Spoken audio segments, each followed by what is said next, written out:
Hey everybody, happy Monday. What are we working on today? Adam is going to review PRs, work on the remaining skill tree stuff, and then figure out what else to do. Yeah, that's it. Howdy, Kevin. I got your message. I will probably be reviewing PRs this morning. Oh, I'm not positive where I left off. Let me take a quick look. Actually, hang on one second. Engage privacy mode. Let me look at something over here. I don't know why that didn't work. Yeah. Whoops. Sorry. Okay. I think we're good.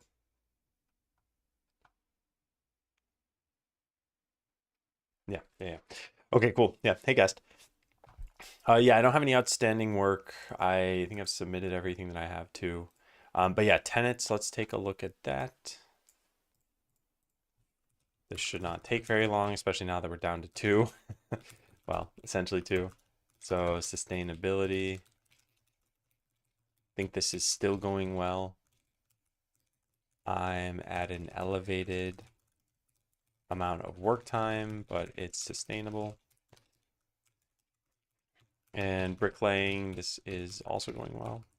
The skill trees had a lot of this. And successes, Kevin is on the team. I think that's the biggest success from last week. Is there anything else? And yeah, pretty much got through skill trees. Almost entirely got through skill trees. I spent some time on the weekend doing the remaining skills that we had. I also redesigned one of the cleric skills. So all in all, I think things are going pretty well here. I need to send a small change to fix spacing in the Steam button, but to confirm to conform to the guidelines. Yeah, gotcha. By the way, a lot of the way that these things work is that no one will ever care or comment about this thing, but they could. And I think it's good to at least be aware of what work goes into this. I'm not saying that you're not on board with this, but for example, I think Apple specifically has this thing where it's like you can use the App Store logo or something like that, and you can have it next to Google Play, but Apple dictates that this must come first. And people don't know this, and they don't do this, and Apple probably doesn't really care too much, maybe if it's in their promotional materials or something. But they do write this. It's like they took the time to write that. They want their thing to come first. And what's funny too is only one company can write that. Otherwise, what would you do, I guess? Hey, Smack. Nothing much. Just got back to streaming pretty much like 3 minutes ago. Um, what are we doing here? So I think it probably makes the most sense to look through PRs first. Yeah. Let me see. How many are there besides sounds? Five, I guess. Yeah. Okay. All right. Yeah, let's take a look at these. We'll start with the title screen one. So for some context, Kevin joined the team on, I want to say Thursday, officially on Thursday, and already started doing some work. So we got some PRs in here. Dark also did a couple of PRs. I think I reviewed most of those. We have the sounds one that I still need to take a deeper look at. And I don't know if I'll have time to do that this week necessarily. But basically, we got to figure out where our sounds actually coming from, and then what should have sounds, and how do we make all these changes we need to make. So here I'd left some comments, and I think Kevin's responded to them all. Let me take a look. Specify C# here as a formatter. I figured that's what we'd want to use. Dug a bit. Found that one of their last releases did make a change to trailing commas. Oh. That is entirely possible, yeah. Well, how do you even install this thing?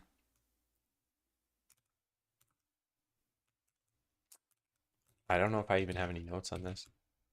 No, I don't. Is this installed through NuGet? Enforce trailing commas and object and collection initializer. Now add trailing commas where appropriate. Ah. A human puppet. Okay, yeah. So my only issue is I don't know how to do this. Just need to run something like .NET add package. I wonder if there's a .NET list package or something like that. .NET -- help. There's list project references. Hey, yo. Maybe it's just the VS Code extension. Don't these keep themselves up to date? Switch to pre-release version.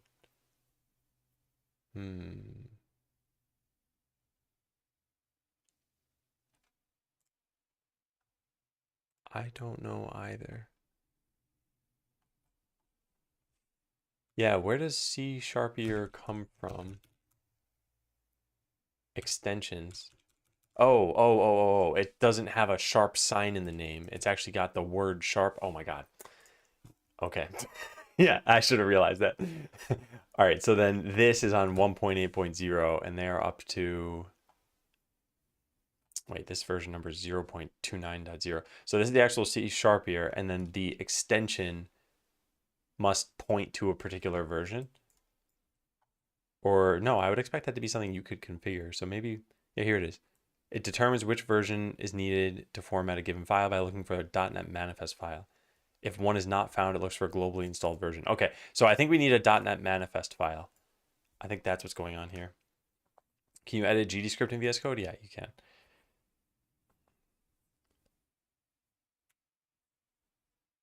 All right, what is a .NET manifest file? Is this...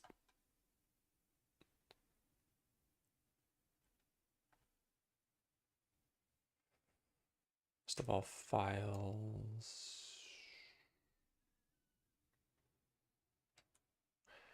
I don't know where this comes from. I would say the CS project is probably the closest to this because I think that's where we set some of this stuff up. No, we don't set anything up there. Yeah, I don't think we have this.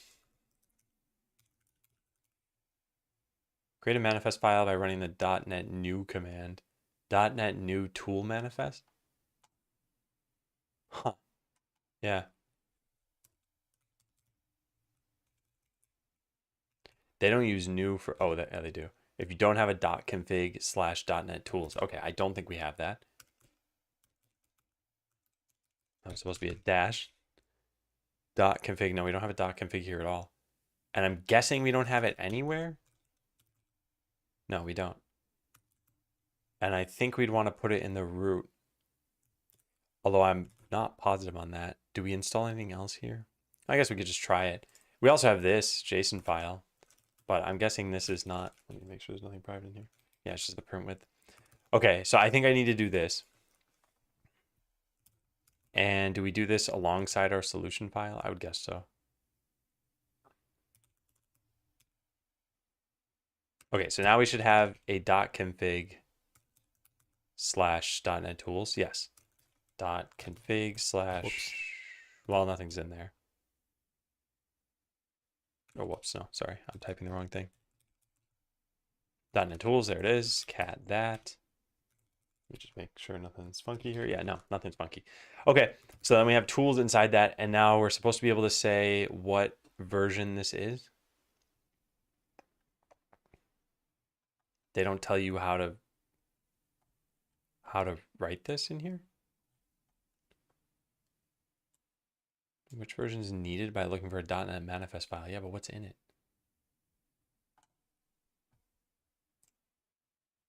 Maybe if we search for .NET new, someone will have talked about this.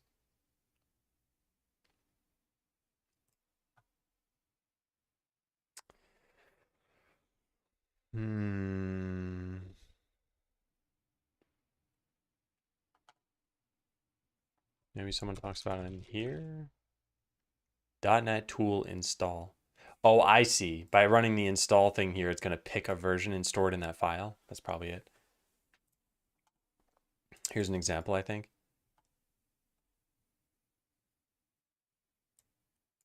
Yeah. But the way this gets here, I think, is via this command. So I think this is what we should probably run.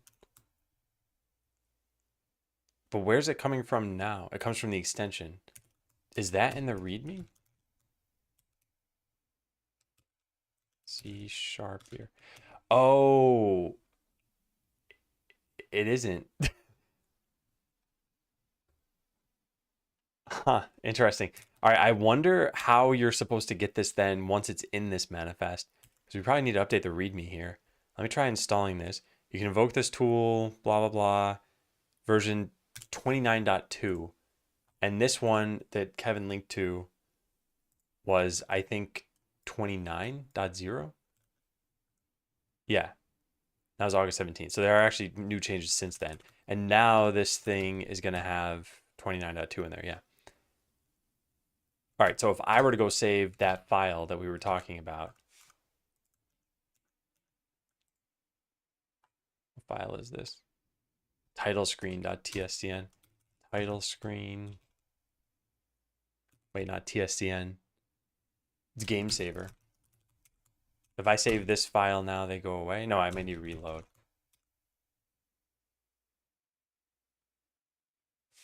All right, now I save the file.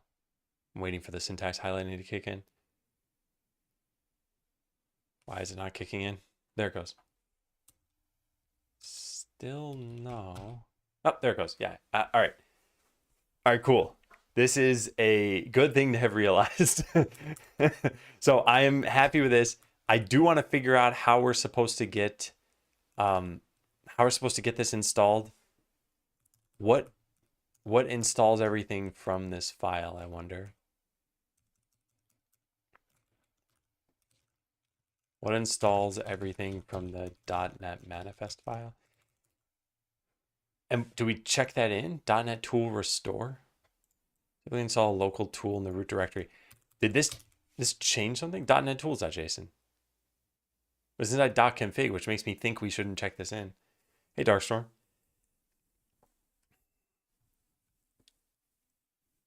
Let's just look it up, I guess. Do you check in .NET tools.json? Should I check this in? Config directory is created when you install a tool using .NET tool. This file, .NET tools, contains details like version, installation commands, more of a local configuration related to setup. If you want your colleague to install the same tools, you should check in this file, and your colleague is required to clone and run commands to restore the same tool on their machine. You can safely add this to git ignore. Oh, and then we just need to specify the .NET tool install command. Okay, that's fine. They do have the config checked in, so I assume you do. They would need it checked in. I guess it's for development, right? Because we could do, I guess we could do one of two things. Either specify a command to run on first install, which, by the way, I guess we're gonna have to do anyway. And two would be to check in the config and then a different command. Hey, M2, happy Monday. And I'm not sure what people typically do in this case. Is there a way to just install everything from this thing? Installs the specified .NET tool.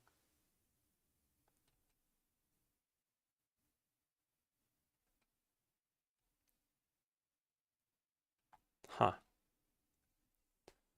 Check this in, because sometimes you force very specific .NET runtime in this file, which automatically installs it. Okay, so then how do we install from the manifest?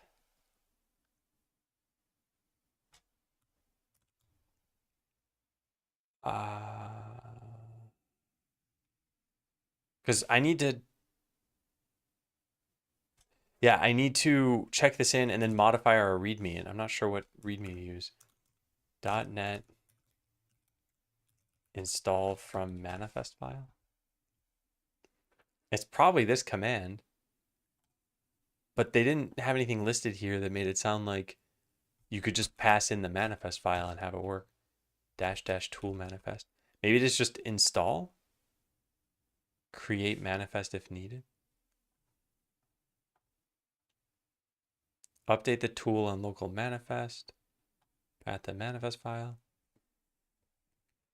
May just look for this file. Okay, I wonder how we can try uninstalling this and seeing if we've done this correctly. Maybe there's an uninstall thing. All right, how about this? Let's check this thing in, or let's copy paste it at the very least. This is the working .NET tools.json. And what I want to do is I want to downgrade the version to 28, because that should not cause the trailing commas to get deleted. And then let's try running an install from that. Okay, that does not work. Package ID of the tool to install. We can't just say install everything from the manifest.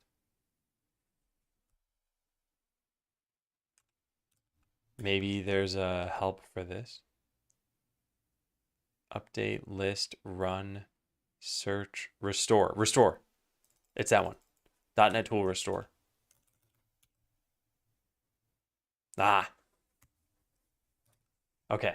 Okay. Now when we try saving this file, well, this doesn't do anything differently, but we need to reload the window and then it should.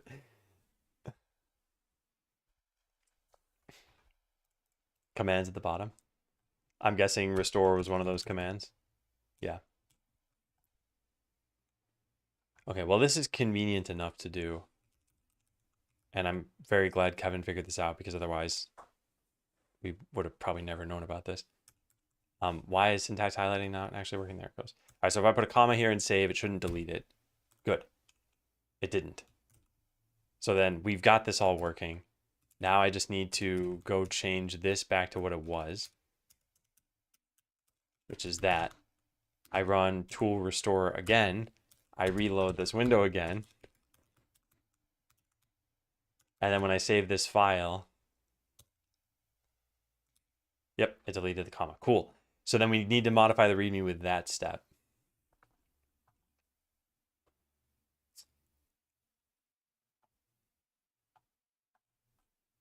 I guess technically running the game doesn't need that to happen.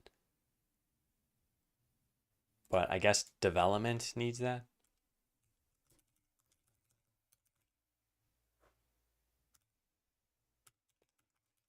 Setting up for development. Run .NET tool restore in the root directory to install the correct version of C# here at the very least.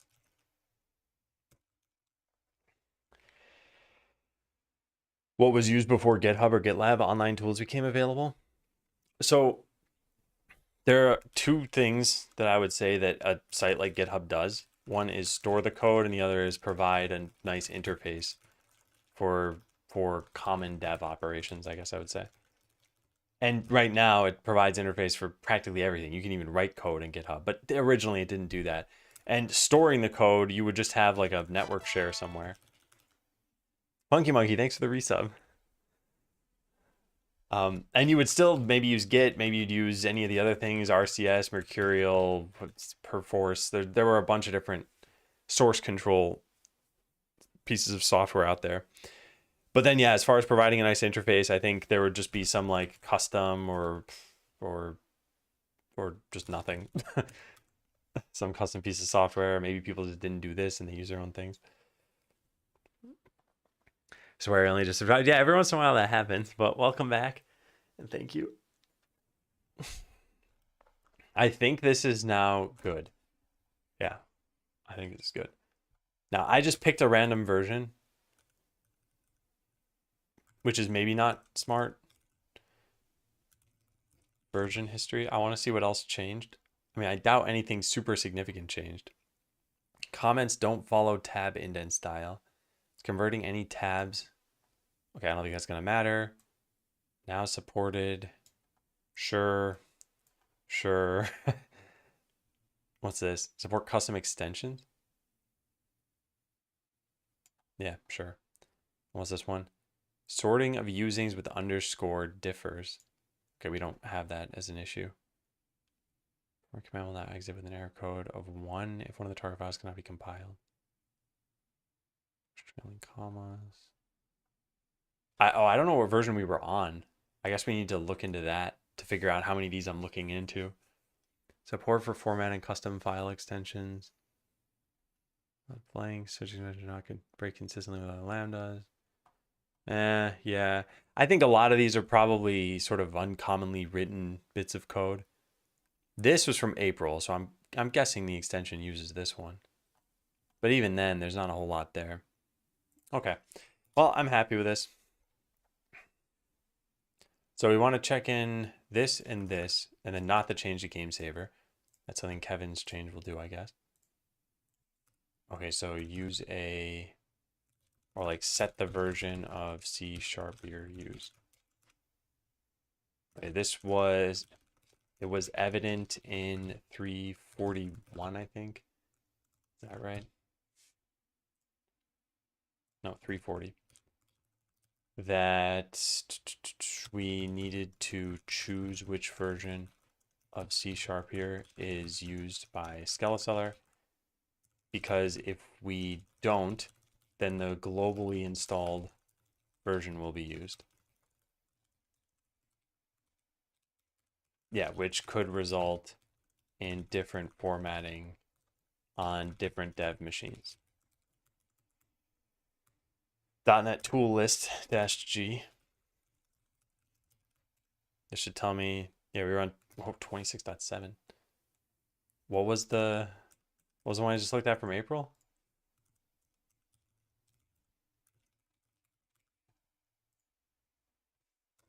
.26.7. It doesn't even show up on this page, so it's from a while ago.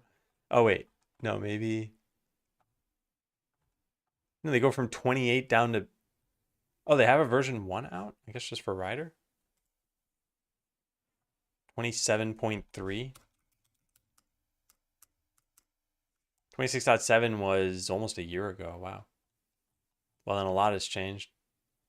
I wonder if we need to run C# here on the entire code base first. We should probably do that after the PRs. Try running C# here on the whole code base now that we have a different version. It might only fix trailing commas in a lot of spots, but all right, so I'm going to check that in. I'm going to sync that. That's not going to have any problems with anybody because it was just a README change. And fixing README merge conflicts is very easy. Okay, so now we can get back to the PR.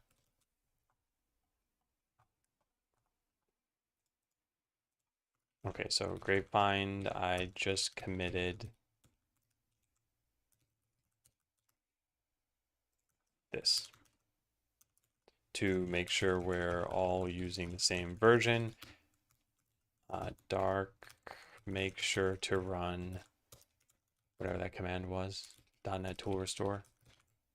Well, actually, both of you probably should, but yeah, make sure to run .NET Tool Restore after pulling this. Comment and resolve.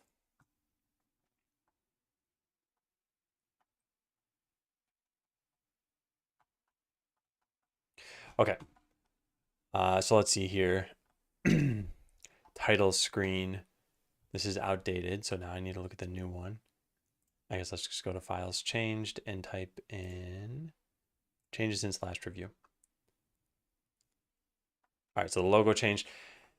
I want to explain this briefly for everyone else in chat.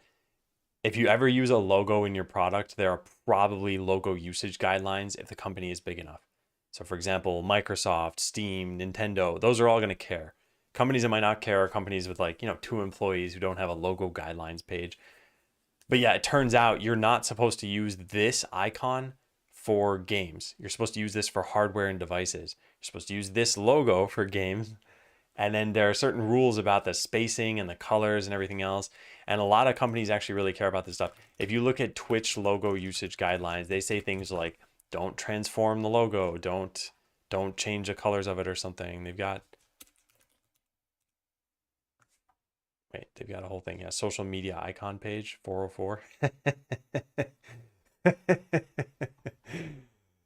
Oh man. Okay, well, fine, that doesn't work, but trust me, they've got something somewhere. Hey, Oakleus. Notification just took me to the code. Oh wow. Okay, cool. Yeah, I'm glad you're here then. Will you get caught if you change? Will you get caught if you change 1 pixel? So this is how a lot of things work, is that there are rules and guidelines in place, but no one's really actively going out and enforcing a lot of these. So it's the kind of thing where it's like something could be done about it. And probably here, it's not like they're going to seek damages. They're probably just going to say, hey, change your logo. And then you're going to change the logo, and that's that. I did have Steam respond when I put, how did this work? I put a trailer of Botland on Steam, and I think I had the itch logo at the end and the Steam logo, and I think they were like, just put the Steam logo in a trailer for Steam. I was like, okay, yeah, I guess that makes sense. That was much harder to do because I had to like go get the video file again and re-export it, and yeah, it wasn't just change a graphic. I mean, I guess it was just change a graphic, but then it was export a video, re-upload the video. Yeah. So will you get caught? No, probably no one's gonna care. Probably Steam's never gonna see this version of the game, but might as well just be aware of it. Okay, yeah. So there's a new import thing here. That's fine. Content margin change. This is on what exactly?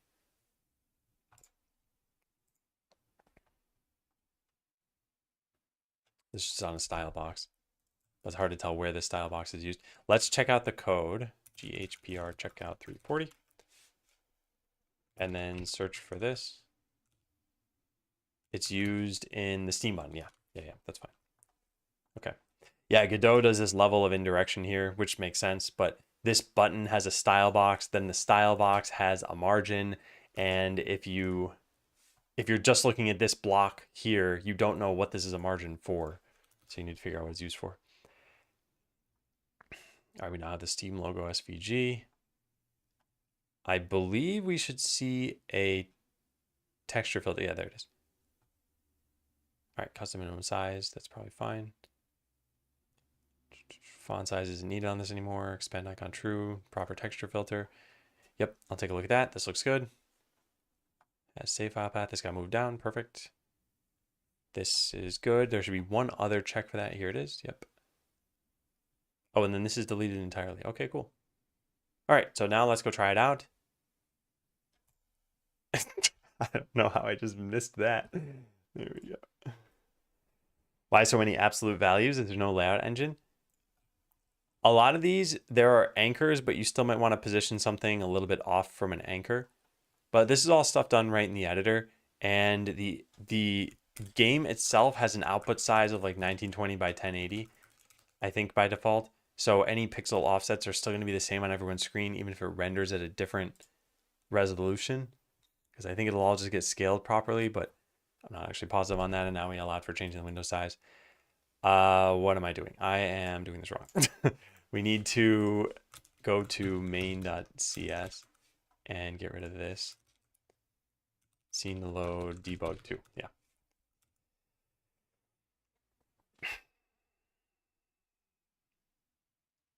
All right. Behold the title screen. Yeah. So we have these buttons for new game, load game, quick game. We have a settings thing here. We have the Steam button. And we have the credits, which is going to come in a different PR. A lot of this is sort of placeholder for now.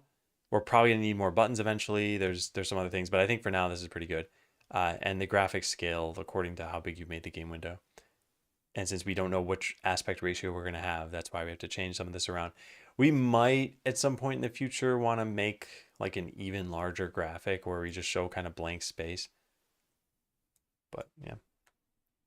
I didn't change the Steam button hover style. Oops. Oh, I see. Well, how about this? Let's leave that for a different PR so that I don't need to do any back and forth right now. Oh, also, they said something else. They said if you can't show the reserved symbol, and it looks like we can't, then they said you can omit that. I don't know if they meant you could omit it from the logo, though. Where are the Steam usage guidelines? Here. Click here for branding. Reserved. Oh, that's weird. What? They said if you can't make it... Ah, here it is. If the R register mark is too small for clear readability, it may be omitted. Yeah, I think we need to delete that then.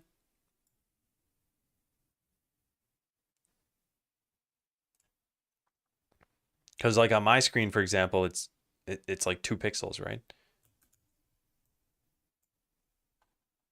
Yeah. No, that's definitely not readable. Yeah, okay. We might need to remove that from the SVG. But those are things I think we should probably change another one. So I'll just say like follow-ups, change Steam buttons, hover style. Wait a sec though. This is also on a green background. Do we need to? We probably should put on a white background, maybe. I'm guessing they have something here about what to put it against. Oh no, you can use it on different colored backgrounds.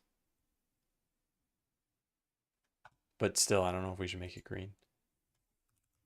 Change button hover style so that it doesn't expand the logo. Remove the R from the Steam logo, or at least for that one button. And maybe change the background color of the Steam button. Maybe. Can also put it with the same board background. I'm not sure. Can we do that? Hardware application, Steam machines. Here it is, Steam logo. Should not be combined with any other branding elements. Positive, reversed. Minimum size. Okay, they don't tell you can't put it on a textured background, I guess. Then again, it's off to the bottom. I don't think we need the textured buttons. I don't know. Yeah, I think just putting it on a white background is probably good. You have that as a keybind. I'm not sure if I ever used that. No, I don't think I do. Yeah, I just never typed that symbol. Okay. Let's review the rest of this though. I think it's all good at this point. Yeah. All right, I can resolve this.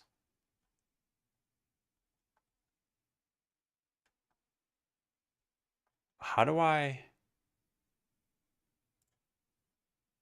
see the requested changes, but I don't have any outstanding comments at this point, do I?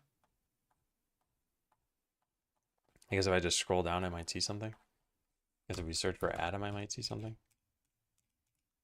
Resolved, resolved, resolved, resolved, resolved. Yeah. Yeah, I think I could just approve it now.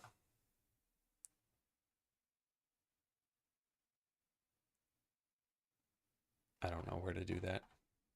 But I also don't really need to approve it. I could just click this. Change requested. Oh, approve. It's probably an easier way to do that somewhere. All right, let's merge. So this looks good. We now have a title screen, and we're going to make some other changes in a sec here. Let's cut that out and go look at the next PR. How do we go to PRs? GP. GP. Okay, add credits menu is next. I forgot I typed this here. There's some reason why this happened. Oh yeah, it's because of this. If you look at the PRs thing, it said one linked issue on every one of these except for this one, and I was like, oh, we do have an issue for this, so I associated it. I don't think there's anything too contentious about this, other than we need to update. Oh yeah, we need to base this on the same branch again.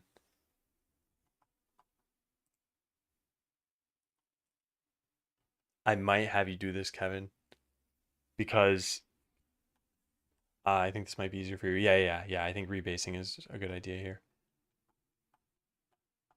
And I guess you would need to do this for possibly the other one as well. All right, so let me look at the stalagmite one then in the meantime. All right, closed 344. Had to tweak the frame duration because I felt it was too fast the first 3 frames. Damage is being dealt on around the 3rd frame after the spike goes out. I noticed that implementing this made me duplicate the code from Chomp. Maybe instead we want to do something like ability graphic effect and add this script to every class. I guess we can, later on we'll have more of them, like the shield animation implemented in 330.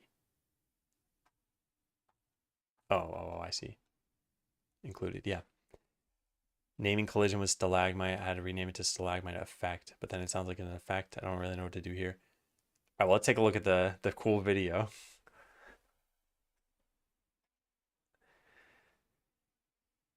That does look cool.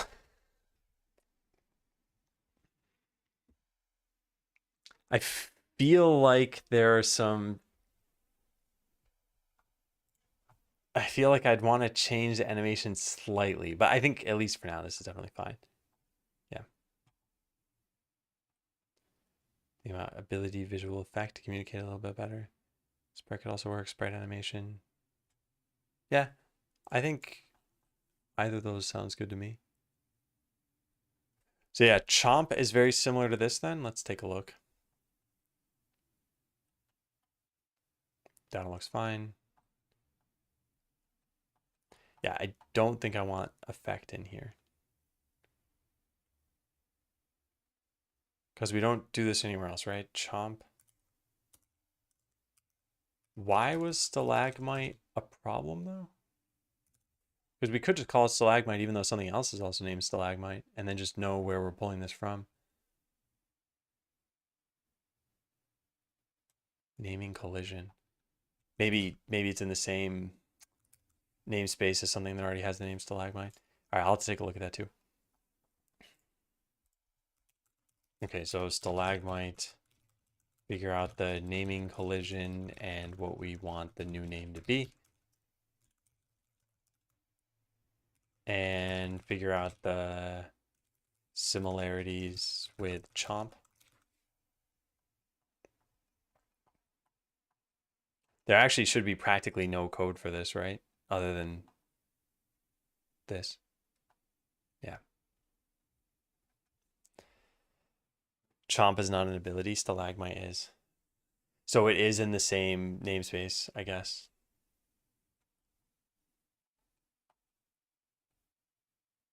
Wait, no, it's in a different place though, right? No, there. Well, let me just try this. Let me pull the code because I don't think there should be a collision here.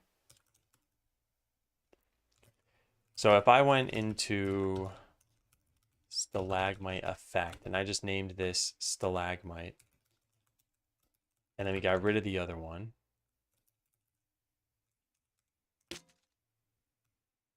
How do I turn this off?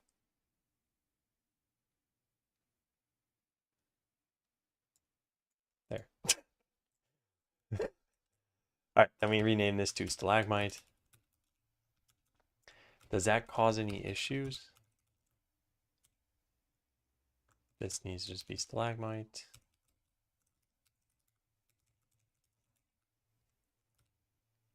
This is the scene. The node name is there. I guess the node name doesn't really matter. I guess the scene name doesn't really matter either.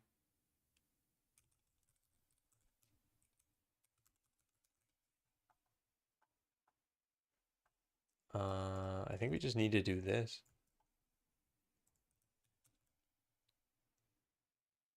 Namespace does not exist.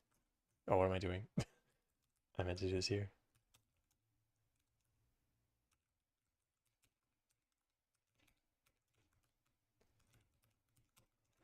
Okay. So yeah, I think this would work. And we could just call it stalagmite. We probably should put something else at the end of it. Yeah. Guess we just had an old version. Yeah. Yeah, from the extension. Okay, yeah, this is looking good. Let's also see it in the game. We'll put a point in stalagmite. And then start the mage in a battle.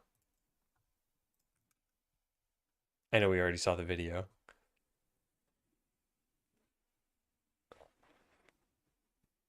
It's once every 7 seconds, so it might not even happen, I guess. Oh wait, no, it's happening. It's just that I didn't click Godot first, so it didn't get the imported graphic. That's probably it. Oh no, maybe it's something else entirely.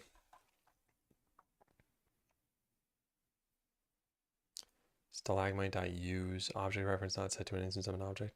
Oh, that might still be the import thing. Yeah. All right, let's just try running this again.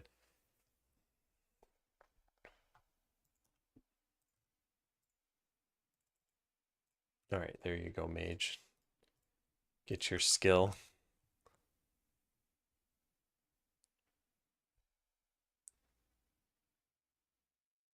Nope. It broke. Well, it froze for like, what happened there? I see it working and there's no error, but it definitely froze there. That looks very cool. Although I think what this reminds me of is the StarCraft lurker. It was a subterranean unit that just burrowed spines into the enemies. And the way that this is animating makes it look like that to me. Whereas I think what I want is for it to like sort of show up briefly and then like shoot out of the ground. Well, maybe it would still look like that to me. Did I understand it correctly? Is the skill tree finished? It's like mostly finished. So for example, there's a bunch of blank space at the bottom here. I meant to fix little things like that, maybe make it be centered on the screen, those sorts of things. But other than that, I think it's kind of mostly there. I put all of the skills in. We changed some of the skills. So for example, this one, it used to be you'd gain a bonus every time you hit, and then it get reset to 0. Now it gets reset down by 3 increments when you get hit. Hey, Jason. Shout out to lurker drops. They're basically in this game now that we have the mage. So I changed that. I changed this ability. This used to be reactive healing. The cleric was super busted. When you had a solo cleric, it had reactive healing, which was like, I think it went up to something like a 50% chance when hit to cast heal. Well, the problem with this is if you're solo, then you're always the one getting hit. And if you have like a 50% chance to cast heal, then if heals do at least half of the damage dealt by enemies, then you'll never die. And that's what was happening. The cleric just never died. So now instead of that, we replaced it with this skill, Harmony, which I don't even remember what this does. When casting heal on an ally, you also heal yourself for 50% of the amount healed. So this actually synergizes in a way that is not obvious. I'm not going to go super in depth here, but we have this ability, Resonant Healing. When you overheal somebody, you deal extra damage. And when you heal somebody, you deal regular damage. So this probably means you're overhealing yourself, which means you're going to deal more damage with this ability. Are they custom made? They're from gameicons.net.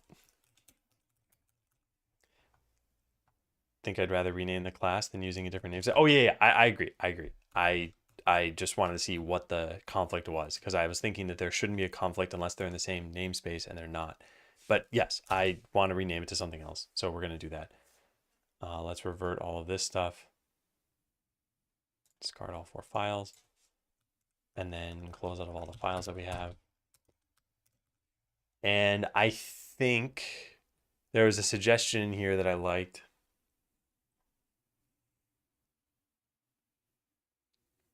I think I like sprite. So yeah, stalagmite sprite animation, or even stalagmite sprite. I think stalagmite sprite is fine. Whether or not it's an animation isn't really important. So I think we'll rename it to that.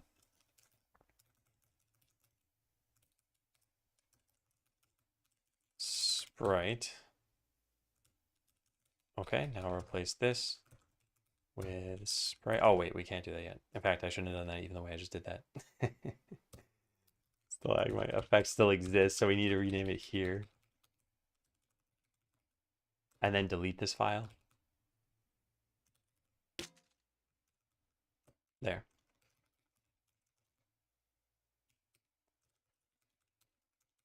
It just can't get it right. Stalactite. Stalagmite.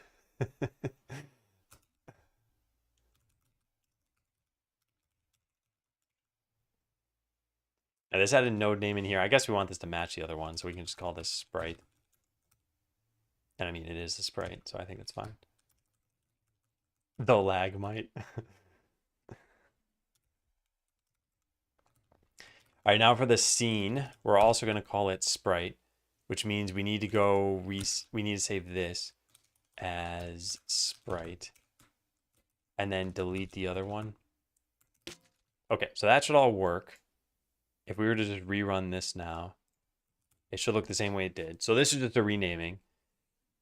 But then the other thing I wanted to do is refactor the chomp code, I think. But that probably shouldn't be part of this PR. So as long as we can see this thing getting used, then we're fine. In fact, you know what? I'll just toggle invincibility and we'll just put them into a place where they'd probably die if I didn't have invincibility on. And we just got to see the stalagmite being used. Yeah, it's being used. Nice. Change the name, break the reference in animation player. It shouldn't, because I found and replaced all of the names. So I either the animation player doesn't refer to it by name, or I already fixed it. And I'm guessing it would be in here, although this is going to look like a new thing. Stalagmite sprite. There's a script for that. Yeah, I don't think anything's wrong here. Okay, so I'm gonna just say rename stalagmite effect to stalagmite sprite. By the way, the reason I'm making this change is because it's easy and simple and just it's faster than having Dark go change this right now. I'm not trying to step on anyone's toes here. Yeah, all right. I didn't change anything else, did I? Nope, just that file. Looks good, looks good, looks good, cool. Yeah, so commit that, and now push that, add stalagmite. And I think that's it. Yeah. Looks good. I do like this. And I think it's nice that we've got more and more of these ability effects. All right, so squash and merge that.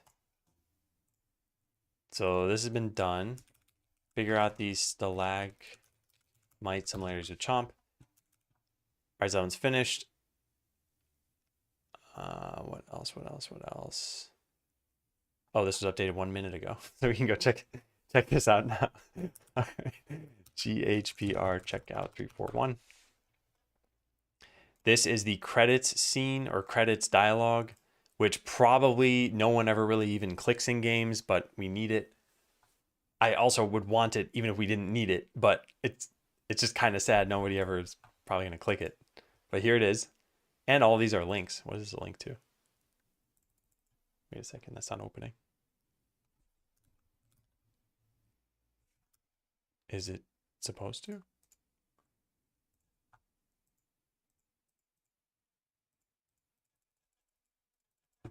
Wait a second. something's wrong here. Okay, I want to go investigate that scene. Maybe they're not supposed to work.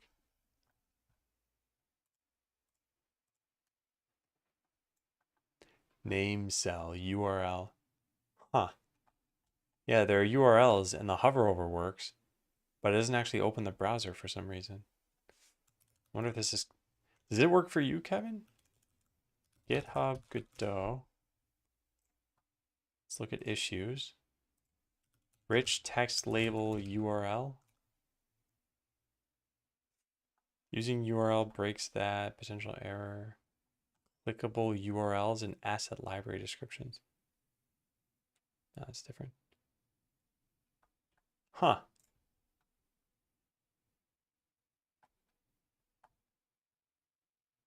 I don't even see any issues on this. BB code URL doesn't work. This was in 2021 though. Never mind. Turns out there's a method to detect clicks now that wasn't mentioned in the docs. Hey, APX.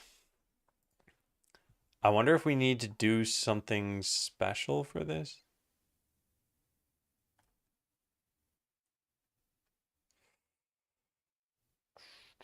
Yeah, weird. I don't know. Huh. Is there like an on link clicked? Meta clicked. Okay, maybe what we need to do is, what is this? Triggered when the user clicks on content between meta URL tags. If the meta is defined in BB code, then the parameter for the signal will always be a string type. Yeah, we might need to automatically be connected to MetaClick to open clicked URLs using the user's default web browser. Yeah, I think we need to do this. One big label with everything and that works, but it's true that individual labels now don't work.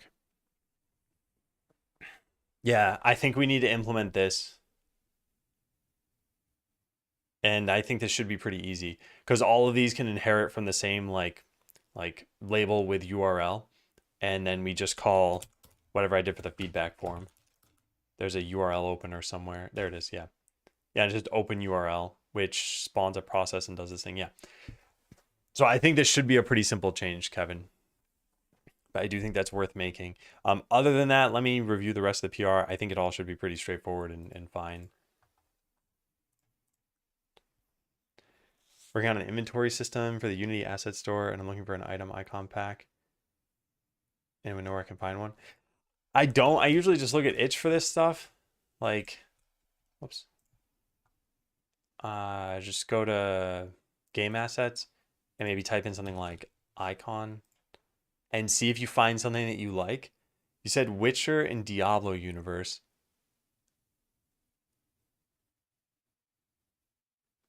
Okay, that might be hard because I was gonna say a lot of this is like pixel art, sort of maybe a little bit more cartoony than the Diablo world.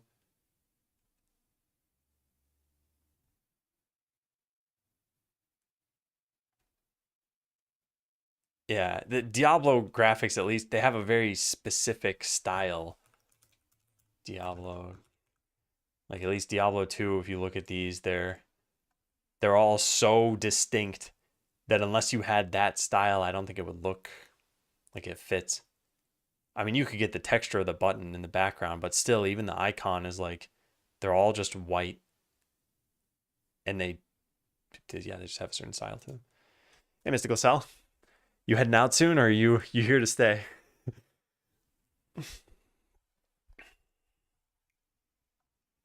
Game credits menu. So most of this should just be the scene. In fact, I don't even think there should be much else going on here, right? Just when you open this thing, do this. Yep. Yep, this all looks good. Yeah. And we now have the ability to press escape on this to go to the settings, which I think is nice. So yeah, I think this is good. I think the only thing we need to fix is that one thing about the links. So for this and all other links, it seems like we need to implement, was it meta clicked? Yeah, the meta clicked event and then call into URL opener dot open URL. Did I capitalize that? No.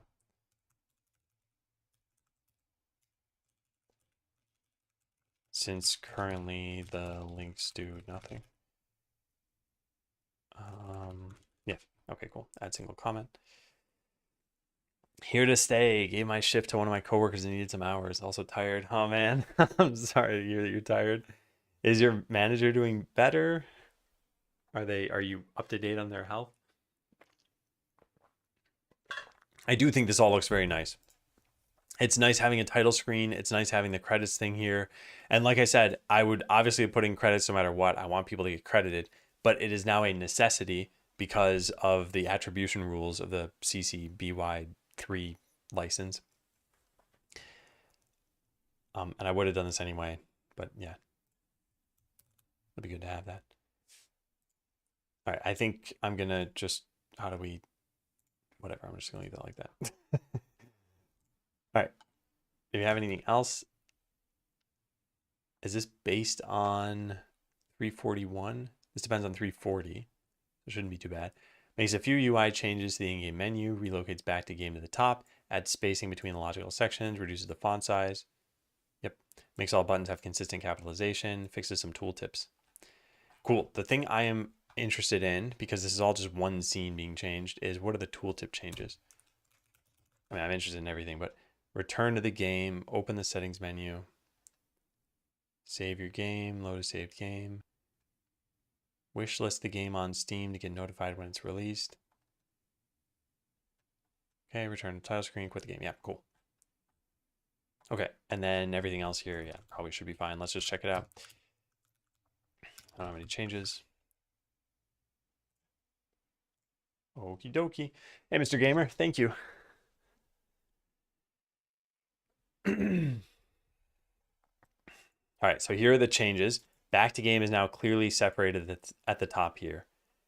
The text is smaller, as mentioned. There are tooltips, which if you hover over these are going to be the Sucky Godot in-game ones, which kind of have the clipped text, or not clipped, but like jagged.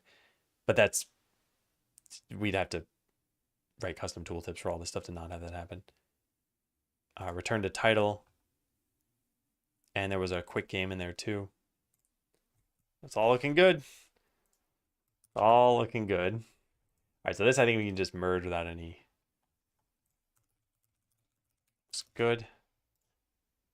And merge. You know, I feel like I mean, maybe everybody feels this way or wants it to be this way, but I feel like when you have a team of people working on something, that it feels like there's more momentum. Like this weekend, I got to do some work on Saturday. And I say got to, I don't feel like I had to. I wanted to do stuff, but then I couldn't do anything the rest of the weekend. And yet, look, the game still moved forward. So, pretty nice. Hey, sorry, Lazard. We got a menu now. We got a menu now. Yep. Yeah, I'm really excited because these are the kinds of things I don't think I would have had time to do before checkpoint number 4, at least. I don't think you can launch this game without a title screen. So clearly it needed to be done sometime, but it's just, when would that have been? Would that sometime have been January? And it's like, this just makes it look a little bit better. Unfortunately, I think we're going to need a special tune for this screen. And I've got an idea, but I haven't had time to flesh it out. Yeah. You have a team? Yep. Check this out. Right now he's doing admin work. He wants to slowly build his way up, but still waiting for his doctor to say he's in the clear. Also getting a pacemaker. I know, don't worry about the block of text. I also asked about it. Yeah, I hope things are going well. I mean, I think even the admin work helps. I knew of one other person who I would sort of describe as a workaholic who had a heart attack, and even before he was officially cleared, went back to work anyway, and then just kind of tried to take it easier than they used to. But I think that's really risky. Hey, Batman. Yeah, so I'm very excited about this stuff. I did not actually test the Steam button until just now, but yeah, that's working too. Yeah, for anyone who doesn't mind helping out and already has a Steam account, wishlisting the game is great. It is just one button click. It does not commit you to anything. It is free to do. I think we're up to 180 wish lists so far. At least the last time I checked. And I don't know if that's good or bad, but it's better than 0. So the game looks so good. Thanks, Mr. Gamer. Yeah, so, okay. The thing about the team that I was going to say, one is I felt like there's momentum. I feel like you have sort of brainstorming power, and you also just have more eyes to catch issues and to work on things. I think there is, if you think about the overhead, it's coordination, it's probably tooling to some extent, and I mean, at some point, yeah, a payment, of course. I think these are the things that come with having a team. The other thing I think you could run into is, and I don't think this has been a problem, but people applying different levels of sort of passion or care to the game. So imagine if you have someone who works for like a week and then is like, oh, well, I'm done now. I'm not going to do anything else. And I think that story has played out time and again for people working on projects. Okay, so credits menu was updated 5 minutes ago. I'm guessing this fixes the URL thing. Oh no, that's me reviewing it 5 minutes ago. I see. Got it. All right, and then what else do we have? Preload game scene. Depends on 340 and closes 290. We now call resource loader load threaded request and title screens ready. This way, whenever we actually click load game, the game scene is most likely ready to load. Also removed the behavior of the game saver loading the scene to the tree, since we now load a packed scene and not from the file. Loading the game directly. Okay, interesting. I did this instead of a proper load screen because the game seems to load extremely fast anyways. Maybe that's because my computer is in the higher end. In any case, I think we give this a try for now and check with people to see the load time in other systems. Yeah, I think the thing I was curious about is the very first load of the game. I wonder what that's going to be like for people. I should try exporting it and watching it. Only hire people better than you for this specific task. I don't fully agree with that advice.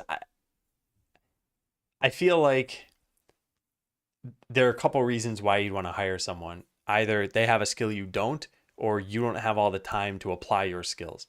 So, for example, when it comes to music, I can make music, but it takes me like 20 hours for maybe 2 minutes of music.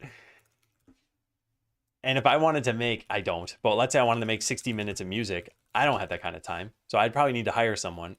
Probably ideally, yes, I'd want them to be better than me for making music. But in that case, it's like I just need to offload some of the work. So in this case, we have, I'd say, 3 developers working on Skeleseller, and there are just too many tasks.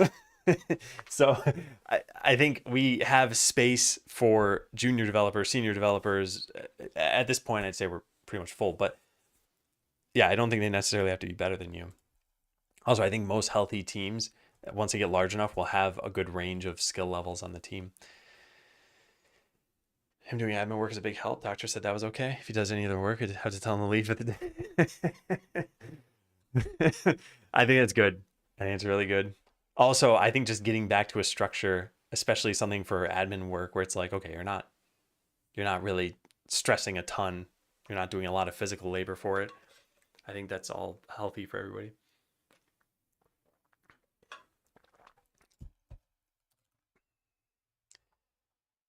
Okay, so we call load. And this now...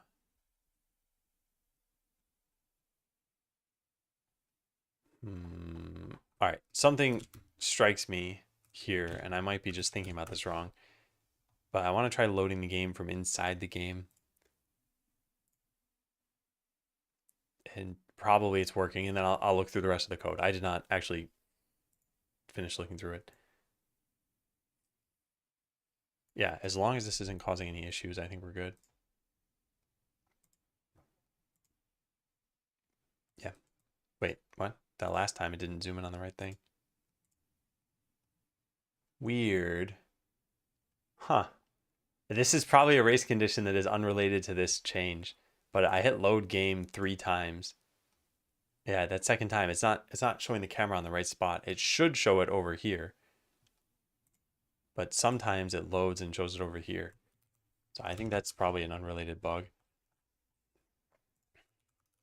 Loading the game sometimes from inside the game sometimes doesn't set the camera to the right spot. Probably a race condition between loading and setting the camera location. An easy way to repro this is to just load the game several times in a row. It usually happens on the 2nd or 3rd time. All right, well, anyway, looks good. So now let's look at the code. So load no longer does change scene to file. The ready of title screen calls load threaded request on the town thing. That should be good. Then we call load game over here. Load game is on this. Game saver.load and then change scene.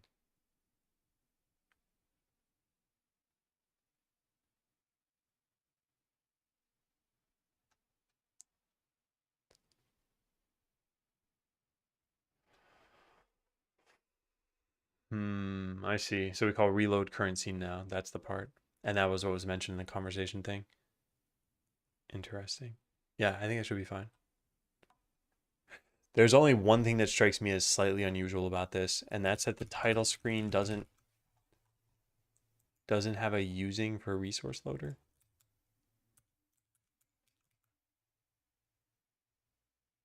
Oh, you gotta say using static? Interesting. Okay, then that's fine.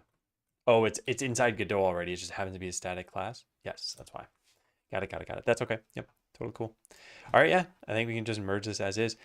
What should I notice as a difference, I guess? I should see that when I click new game, it takes less time to run the new game, I guess. Well, that probably wouldn't have been different. It's when it first, because I launched right into the game. It would be if I skipped the title screen. So we search for this. Or not skip the title screen. If I go to the title screen and then click new game, it will have probably loaded the game at that point. Yeah, either way, that doesn't take a long enough time for me to worry about this. And there's one other thing, which is that that's actually not the flow we're going to have eventually. We're going to have new game go to a cutscene. Yeah. And the cutscene is just going to be like a 40 gigabyte video file. I kid, of course. we will play something out in the game engine, but yeah, it'll be a different flow. Okay, looks good, looks good. Let's go close out of that. What is this error that I saw over here? Handle is not initialized.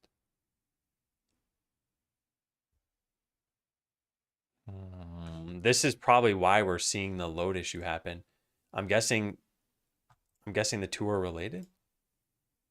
If I click load a couple times, and no, they're not related. Well, at least not from that. Maybe that was just from quitting the game, which would have been an error, and that's a known issue, and we just need to upgrade Godot at some point. All right, looks good. Looks good, looks good. Nothing else here that I wanted to change. What's this doing? Unless I had it open in Godot.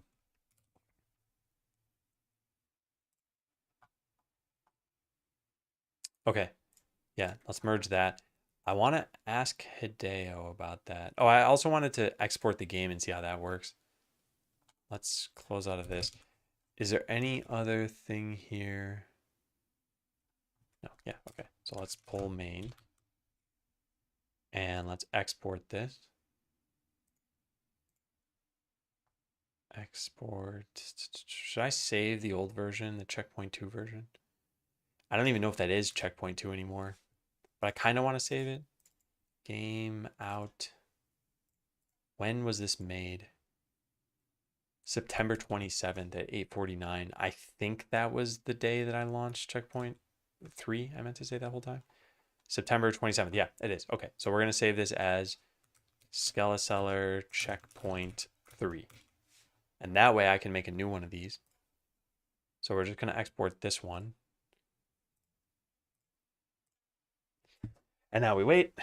And then when we run this, we'll see how long it takes to start up. Because I think we might still want a loading bar for that.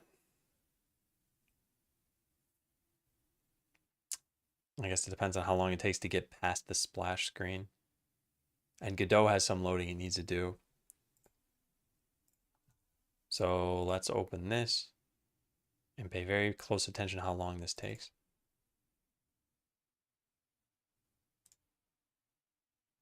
I mean, it's pretty fast.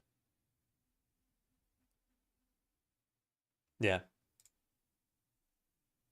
Oh, wow. I haven't seen this in forever because I skip this every time. Oh, man. Yeah. Wow. All right. Well, quit. Cool. Cool, cool, cool. So we'll get back to that PR at some point. And also, this PR is not super important that we need it right now for stuff. Okay, so figure out stalagmite similarities with chomp. Let's go do that. Chomp and stalagmite. Not that one, though. This one? Yeah, this one. So these two are exactly the same, which means we could just make a combined script for them. Where is deal damage called? Because the only thing I would probably change... What? It says it's not called. That's not possible, right? Oh, it's called from the animation player. Oh, how do we do that then? Chomp.tscn? Deal damage? Yeah, here it is. Interesting. Okay, I think what we should do is like an on-reached target. But other than that, I think everything is fine. Yeah, right. What was the shield animation for? Holy Light? I think it was for Shield Bash. And we don't have a proper graphic for Shield Bash right now. So yeah, I think that's what we wanted to use it for. Hey, Titanium, I see you've changed your name color again. Do you have it set to random, or do you just like changing it? Or am I going nuts and you didn't change it?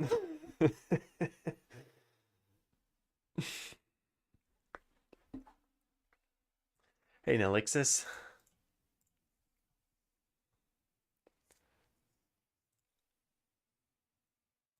Okay, let's go make this new script. So chomp and stalagmite sprite. So these both use the same thing. And in the animation player, we call it deal damage. How does it know that it can call this, I wonder? Insert key. Wait, what? How does it know that it can call this? Why doesn't deal damage show up here? I am confused. Can you collapse these? No. Object.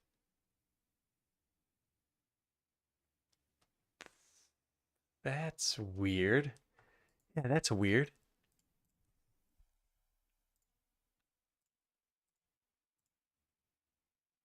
This has deal damage and modulate. You can't call. Oh, there it is. Oh, maybe I need to build for this to work? That might be it. Oh, it didn't give me any sort of warning about that. Yeah, there it is. Okay, fine. Yeah, because Stalagmite is new and came in through a PR. So there's deal damage. It knows it's in the script. We just need to put in a different script, and we should probably rename it. I get tired of it often. This one feels spooky. It is pretty spooky. Yeah.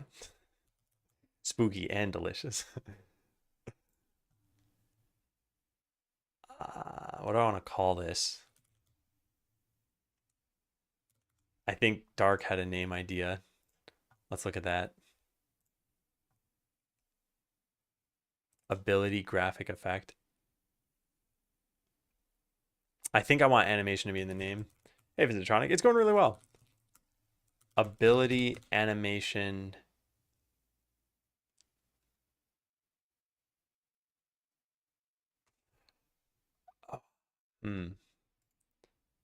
What do we call this? I guess it literally is an animation. And we have the chomp one as well.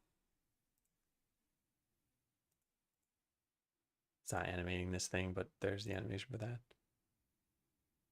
Oh, it's modulate is set low.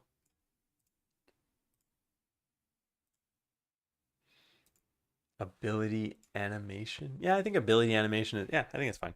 I don't even think we need another word. I think that's just it. Okie dokie. So let's go make a new script. Where's the current one? Chomp is inside battle. Yeah, I think that's reasonable. Nice teeth. Those are the zombie teeth. Ability animation. All right, and then we're just going to change this from deal damage to callback.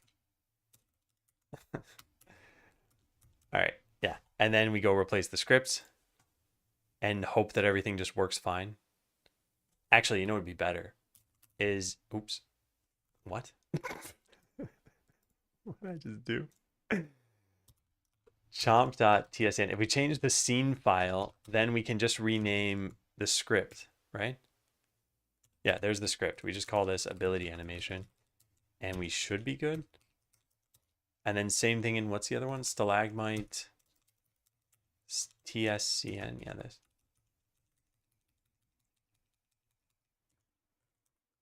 There.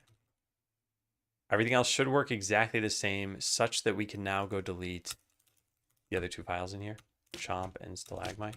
Zap should work exactly the same way though, right? I think it doesn't work the same way because it... Oh, Zap doesn't need a callback? We deal the damage immediately because, oh, because of how fast the lightning strike works. Yeah, it's like probably on the order of some small number of milliseconds, so I guess it's fine. Call squared back, yeah. Remove the need to type call twice. But I think we need to do it like this. Call squared back. And that way it takes up less space.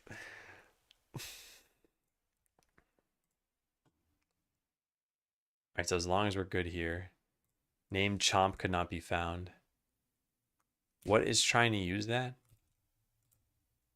I guess I'll try to build from here and I'll just find it. Yep. Here it is. So this is just ability animation.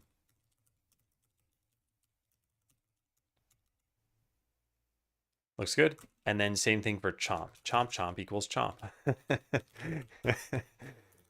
Yeah. That should work.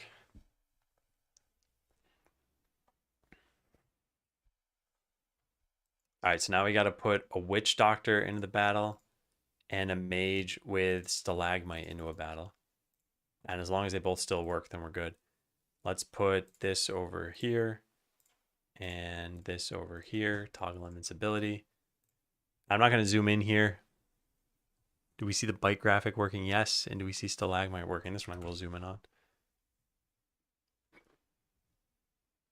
Use it. Use it. There it is. I didn't get to see if the damage number looked good. Oh, no, it's not dealing damage anymore. Oh, because it's not called deal damage. It's called call callback. Oh, man. All right, yeah. Callback.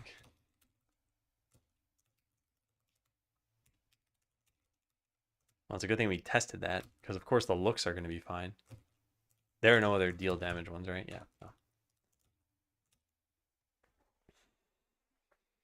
Chomp chomp equals chomp. This is like those whole prove that 1 equals 0 kinds of things. You know, I really should do is just turn off these other abilities. And that way we can see this working. All we got to see is, does the stalagmite thing show up with its damage being dealt at the right time? Yeah, there. 57. Nice, yeah. Perfect. Okay, that's good. Now let's try with the witch doctor.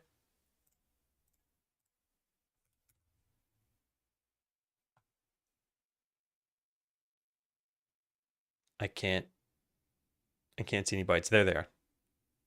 Unfortunately, poison is making it pretty tough to tell if the rest of the damage is working, but I guess it is because there's nothing else that deals damage other than poison in this battle. So yeah, must be working. We should probably tone down how often poison works from the zombie because it's kind of a lot going on. Yeah. It is pretty neat to see though.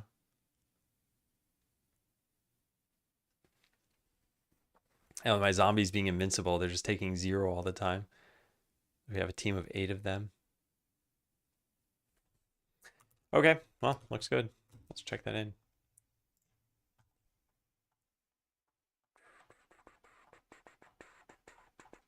Yep.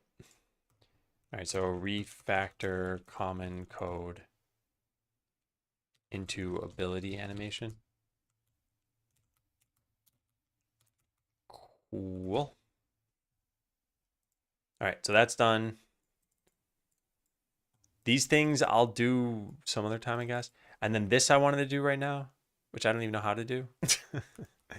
C# here, run on whole code base.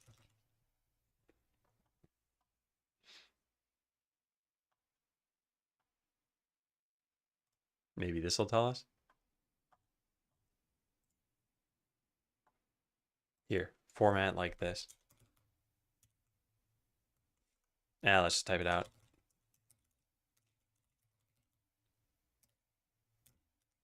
It's just a dot. All right, let's run that. Oh, this changed a lot. Added trailing commas here. Okay, that's actually a good thing.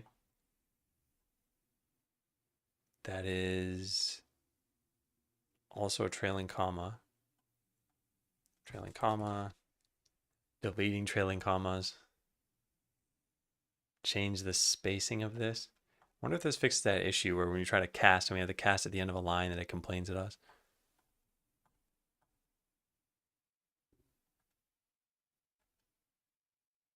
Yeah, all of these are trailing commas except for that one thing with the argument in the lambda.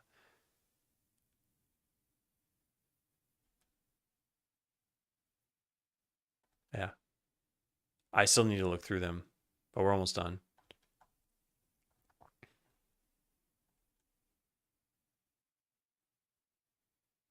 This one's different. I put the dot on the next line. Okay. Are trailing commas a good thing?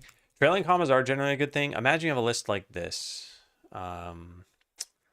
Int life values equals 1, 2, 3.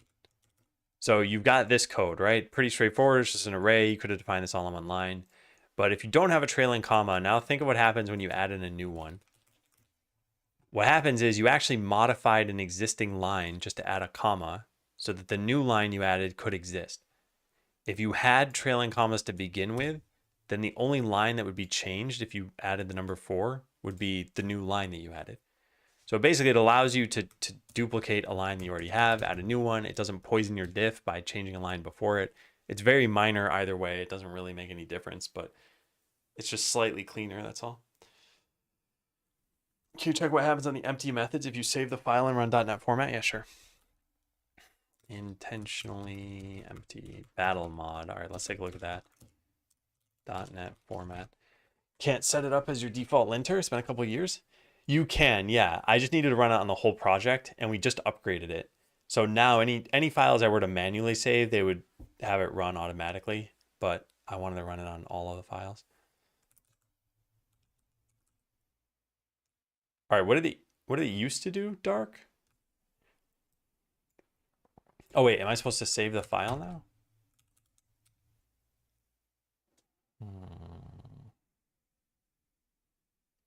I don't remember what it used to do, so I don't know if this is better behavior or the same.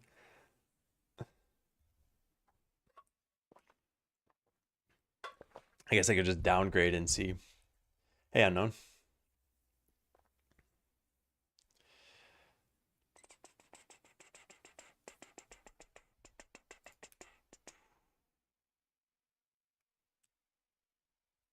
When are you adding modding support to the game?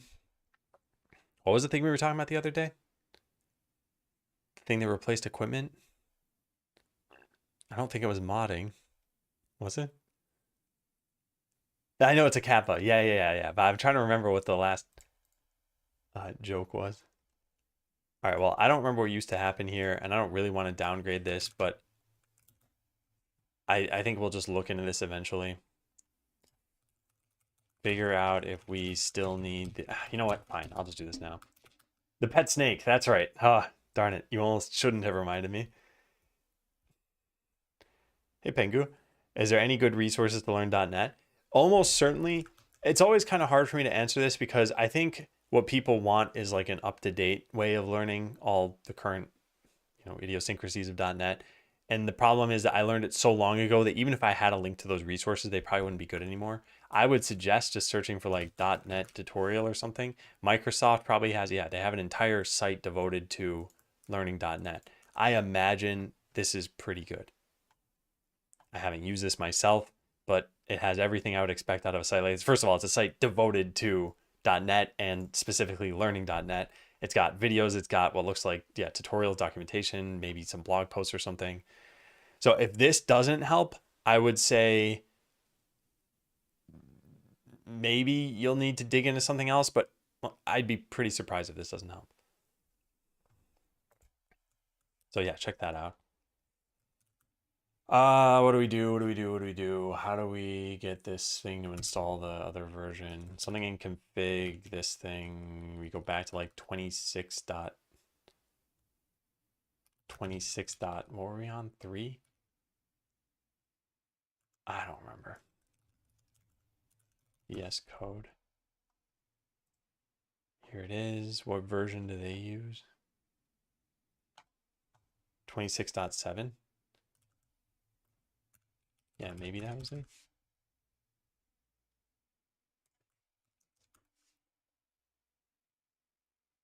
The change log for it. Oh, this isn't even the right thing. What am I doing? I meant to click this. No, wait, maybe it was the right thing? I don't know. All right, whatever. I'm just going to try that. Now we need to go run .NET tool restore. I think. Restore was successful. 26.7 restored. Now we reload this. And we try saving a file. Oh, that's right. Yeah. I did not upgrade the global one. So that's true. I didn't think about that. Tool list -G. Yep, that's correct. Cool. Okay, and now when we save this, nothing different happens. And if I run .NET format, what happens with this? Because yeah, if I can remove this from the code everywhere, I probably would.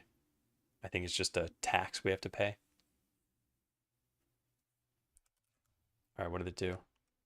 Didn't do anything. Why did we add this then?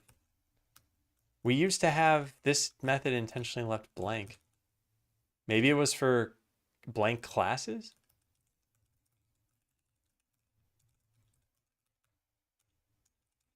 I don't know why we did this. I know why the class needed to be left empty, because I think here we had some formatting problem. I'm not going to, yeah, putting them in a new line. I remember this. I don't know. All right. Anyway, it doesn't matter. I guess even if we had this everywhere, who cares? Yeah. And maybe in the future we don't need to worry about that. But yeah, I don't recall. All right, I'm going to put this back to what it was. So here, I guess revert this. .NET tool restore, reload, and then just finish reviewing the changes. I really should have checked in the changes before doing this, huh? Yeah. I don't think I changed anything else though. I think it was all just commas and stuff. Yeah. Okay. I run C# here on the whole project. Now that we're using a more recent version of C# here, I wanted to make sure that saving a file won't result in unrelated changes.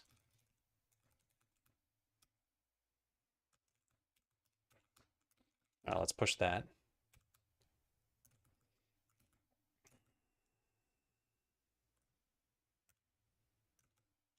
Okay. All right. Nice. So now we are an hour and a half into the stream, and I have done no work of my own. Well, very little work of my own. Also, that's fine, even if that were the case. So clean up some of the skill tree stuff. There were all these tasks, which these really shouldn't be that bad to do. Yeah. So let's start tackling some of those.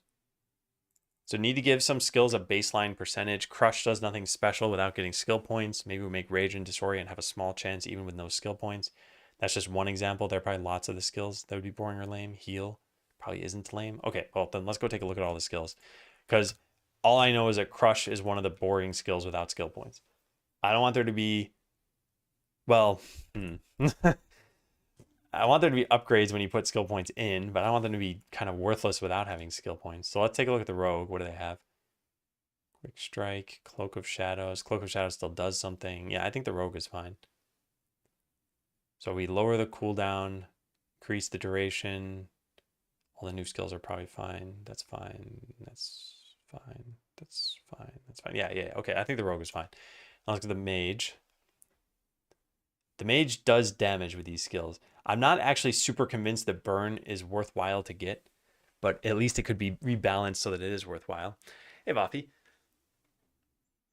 Other way around, .NET format puts braces on new lines on empty classes. C# here puts them on the same line. Oh, so then upgrading C# here probably wouldn't do anything. I'll probably just leave that as is anyway. Okay, these things are good. This is fine. So the question, I guess, is Burn, but I think Burn is just a balance question. So I think we're okay there. I know the Warrior has a problem. So Crush just does a lot of damage, but has a chance to miss. Which isn't even necessarily a problem. We add an ability when it misses. And we add an ability when it hits. I said that backwards, but same general effect. I think this might be okay, yeah. Why? Wouldn't this have already been the case originally? That if the skills didn't do anything interesting without a skill point, that they still wouldn't now? Yeah, this is all fine. Casting heal, you also heal yourself. Increase the duration. This is... Yeah. I think all of this is okay. I don't know what I was thinking when I wrote this down. Yeah, I think this is all fine. And even the Archer we changed before we finished coding it, right?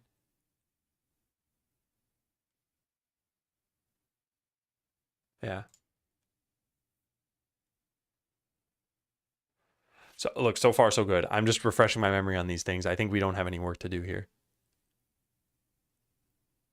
Yeah, I think we're good. I am having fun, despite however I look whenever you come in when I box. Hey, Pretzel. All right, cool. Then we don't have to do anything here.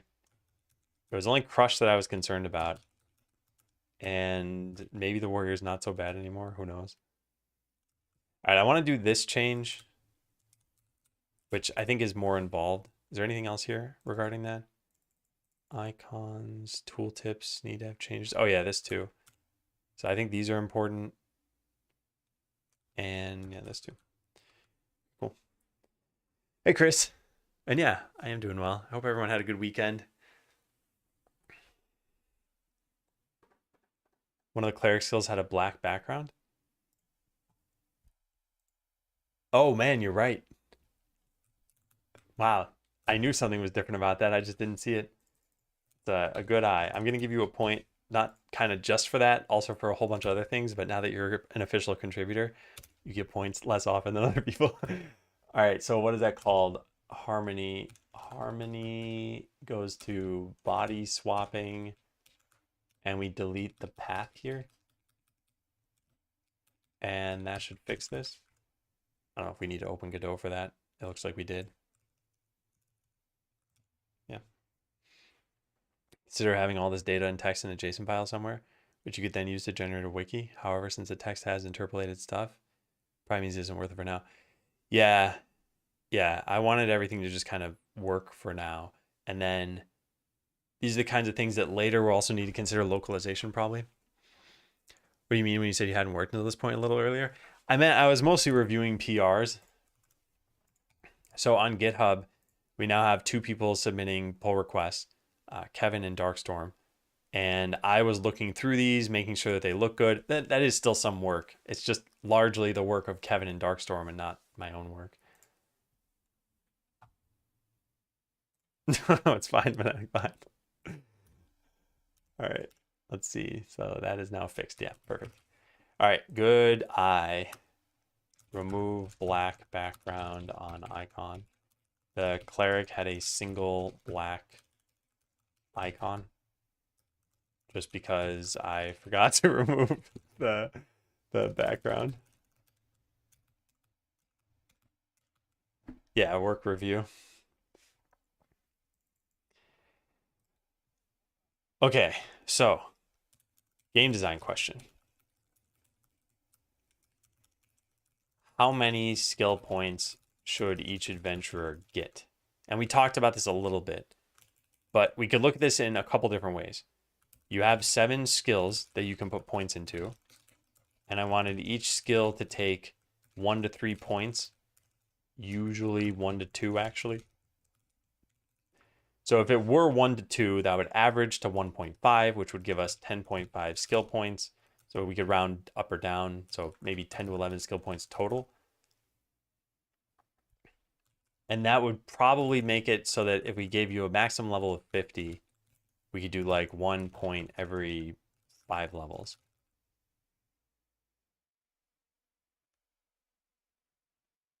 Yeah.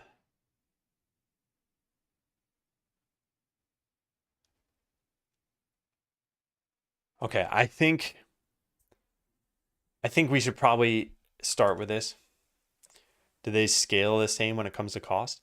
There is no cost of skills, unless you mean like how many points does it cost to like unlock a skill or something. Anyway, when you put a point into something, I don't know how to explain this.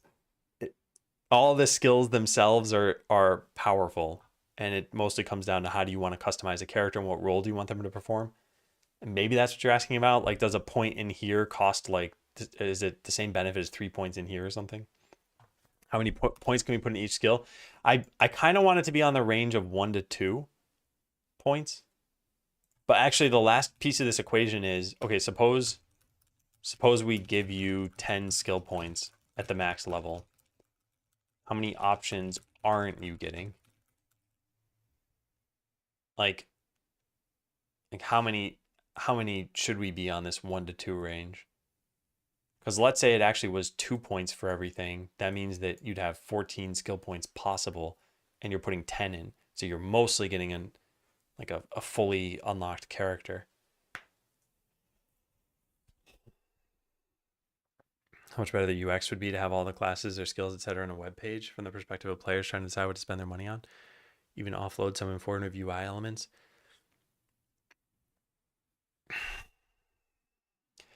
Yeah, I will say this. I don't like the idea of you needing a wiki for this type of game. I think they're practically every survival or crafting game, or like Minecraft kind of fits into both of those. These, I feel like you need a wiki open or else you almost can't understand or enjoy the game sometimes. And some games actually have good in-game information. But this game, I don't think you'll need to do that. Or at least I hope you don't need to do that. Can you train those skills? Yeah. At any point, you can just click the minus button and take a skill point out of something. So if you're like, I don't like this build, this sucks, just click this a few times. I would assume it's better if there's like 10 points per skill and each level gives you a point. So the problem with doing that is like, think of how skill points are meaningful. So now imagine we have two things. We have a dodge skill and it says plus X% chance to dodge. So you can have two systems with this. System A is you get 1 point per level, and then dodge is like X equals 3.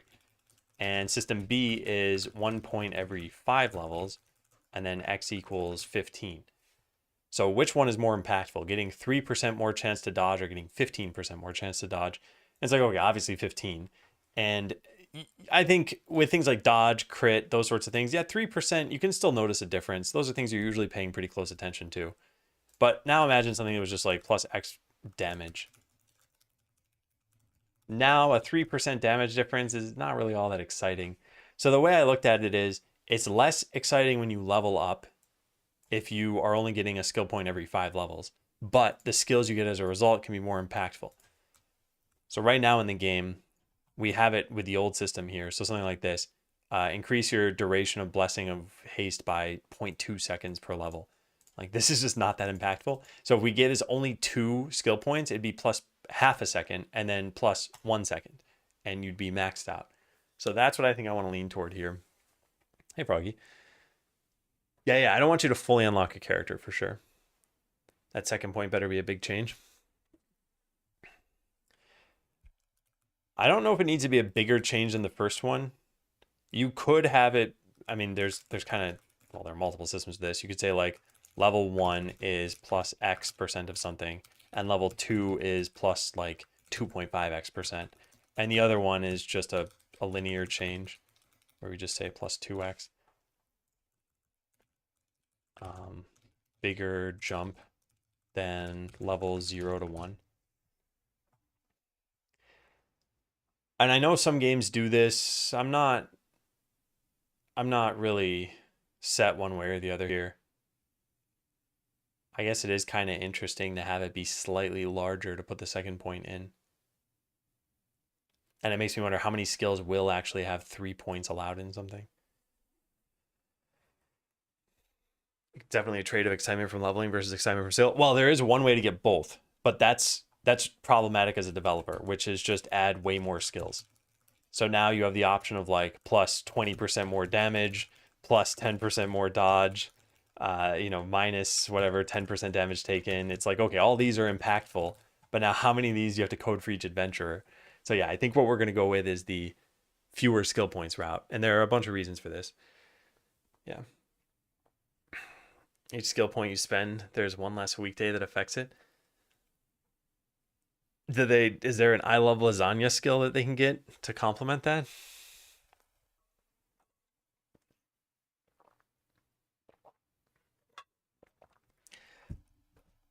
Hey, Goose.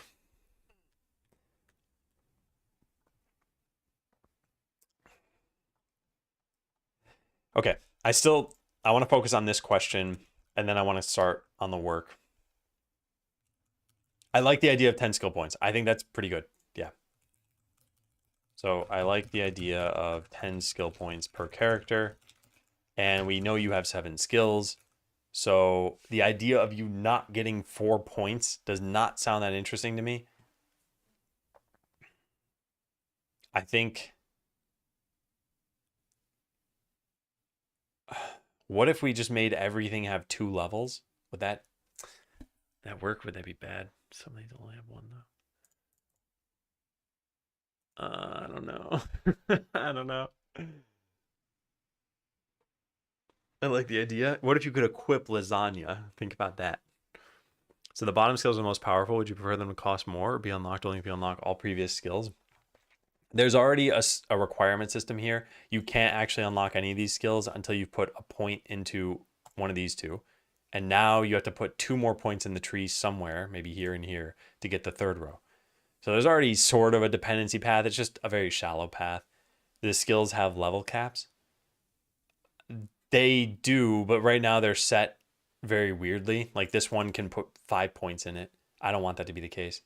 Technically, actually, all of them you can put 5 points in, but they don't do anything extra. Like what is it? This for example, if this one says execute now works at 15% health. If you put 5 points in this, it doesn't change the numbers on it. So yeah, Easy Ultra Lord. Are you familiar with Path of Exile? Yeah, I am. I definitely don't want something like that. I think it works great for Path of Exile, but I think it is way too sort of hardcore for this game. So for those who haven't seen Path of Exile, this is the skill tree in Path of Exile. You need zoom controls just to even see it all. And you start like somewhere, my understanding is you start somewhere based on which class you are. So I don't care if this is right, but just imagine that you're, oh my God, this is really hard to control on the web page. It's like scrolling really. Anyway, imagine you start here on, oh, they actually have a starting point. I guess it's here. Oh, maybe they changed that whole you start at different locations. Or maybe they didn't. I don't know. Anyway, all of these things are like, okay, 2% chance for one monster in each of your maps to drop an additional connected map. It's like, okay, this is a pretty minor change. You get a few points in that. Maybe you end up, I don't know, clicking some of these and going in here.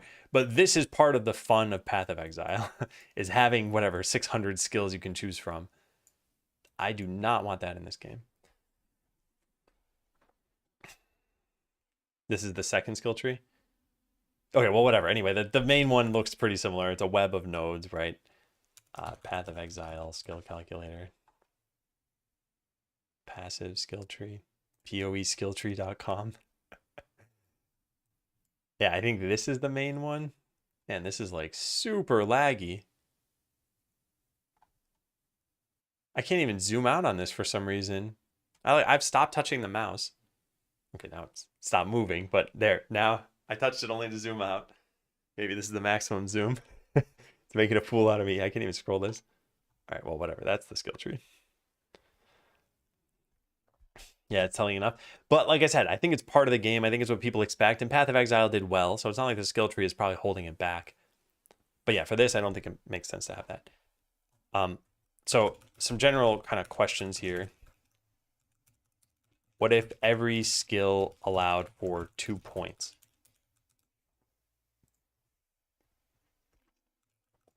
Then you would take 14 points to fully max an adventurer. If we gave you 10 points, it would mean you don't have 4 points in something.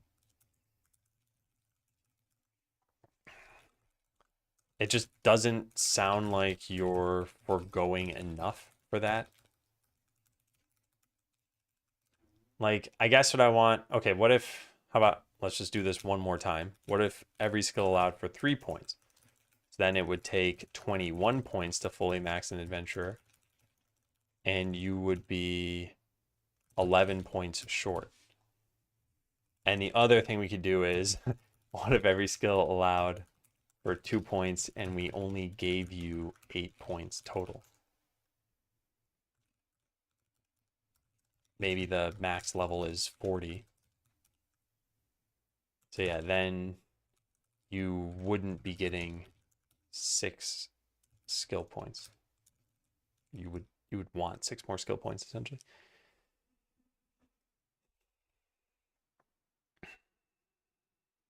Feel like you might as well do 1 point in each skill and just have more skills that are better versions of the prereqs.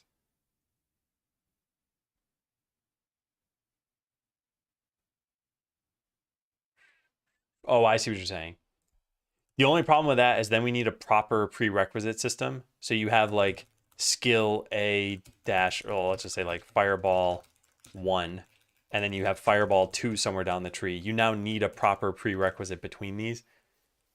I guess you don't necessarily have to. I guess they'd be exactly the same skill. This would be like plus whatever X to fireball, and this would literally be the exact same.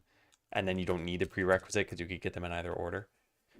I guess that is doable. But that just makes the skill tree look bigger for no real reason, I think. I think it would not at all be bad if every skill had its own cap for balancing reasons, but I think all classes should have the same total amount of redeemable skills.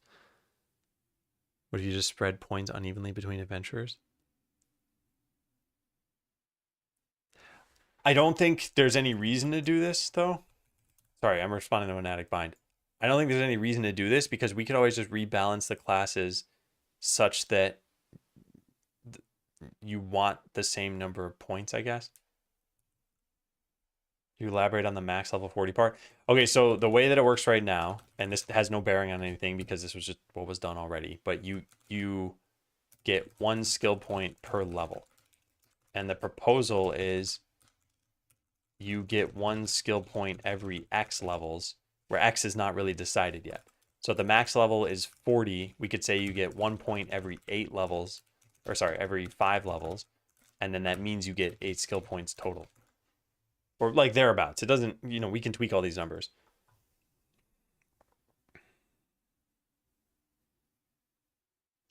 What if level 3 skill gets 1 point in it, level 2, 2, and level 1, 3? I don't follow Human Puppet. And the thing about every skill having its own cap, I don't think that's a problem necessarily. I think we could have a case where some skills have a cap of 3. I think we just need to make it clearer in the UI. Right now, it's only clear how many points you have in it. And actually, the max is not told anywhere to you, I guess. With a level, the adventurer's max HP increases. All the stats increase. So health, power, well, fortitude doesn't for all the classes, but for classes with fortitude, it increases.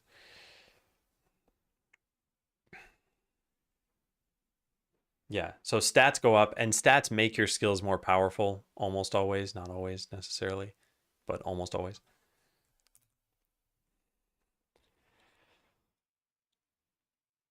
Yeah, I think I want to go the whole 2 points in every level, or 2 points in every skill, and you get 8 points maximum. So now you're foregoing 6 points somewhere. The part of me kind of also wonders, what if we just... What if it was... this is probably not good, but what if there was 1 point in every skill? Now the skills would be as impactful as possible. And what if you only got like 4 skill points? I think there's something unsatisfying about only getting 1 skill point every X levels. I agree, but I think the alternative, both alternatives I don't think are good. So 1 point every level means you either need tons of skills so that they all feel impactful, more dev plus balance time, plus artwork, more dev time, balance time, artwork, and also game design time, or you need very few levels. M2, thanks for the sub. Welcome. Very few levels, or you need very incremental changes. So like plus 2% / plus 4% / so on and so forth, instead of just plus 10% from the first point. And that you as a player get skill points, you spend them on any skill on any adventure. That will allow players to really stack one adventure and not care about others. Oh.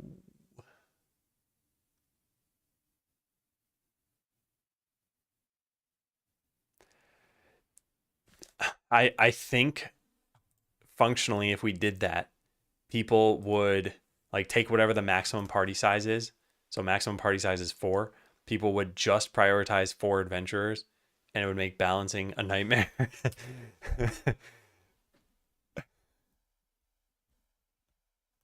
It's interesting though. But yeah, I think it would make the UI slightly more confusing because you wouldn't just have skill points 9 for your adventure, you'd have it across all of them.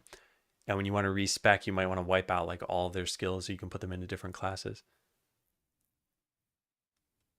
And then training, what do you think about this? Training wouldn't be for individual adventurers, maybe it would be. Yeah. Anyway, I don't think I like it from that first thing that I said. I think people would probably just prioritize a few characters and then they'd be like, "Oh, these other ones are bad, so I'm just going to put them in lower level dungeons." And I don't think I want that to be the case. What if each class had different number of points and different skills? Some would have level 3 skills having 2 out of 3 points. Some would have level 1 skills having that. Yeah, I'm okay with that. Yeah, I'm fine with that. And some of these, by the way, I don't think can have 2 points. Like this one. It says, while you have living allies, you cannot be targeted by enemies. You could redesign it so it could have 2 points. You could say like there's a 50% chance you get targeted, and then there's a 0% chance you get targeted. But I think this makes more sense to have 1. So I think we do need probably uneven skills. Or I would have had to design these a little differently. It would be interesting to not have any caps on skills and let players find weird instances where just loading a skill makes a good build. I think it would be interesting. I think it would be a balance nightmare. So some of these things probably get really powerful when you put more points in. And where do you put the cap on that? So for example, this, it says improves execute such that enemies only need 15% life instead of just 10% life. So now what if you could put more points into this and went up to 20, 25, 30, 35? Like, so now every enemy has 35% less life. And it would be like, okay, that's probably stupidly overpowered. So we would need to determine the balance of that skill ahead of time such that we're sort of tamping down the exploration area, I think.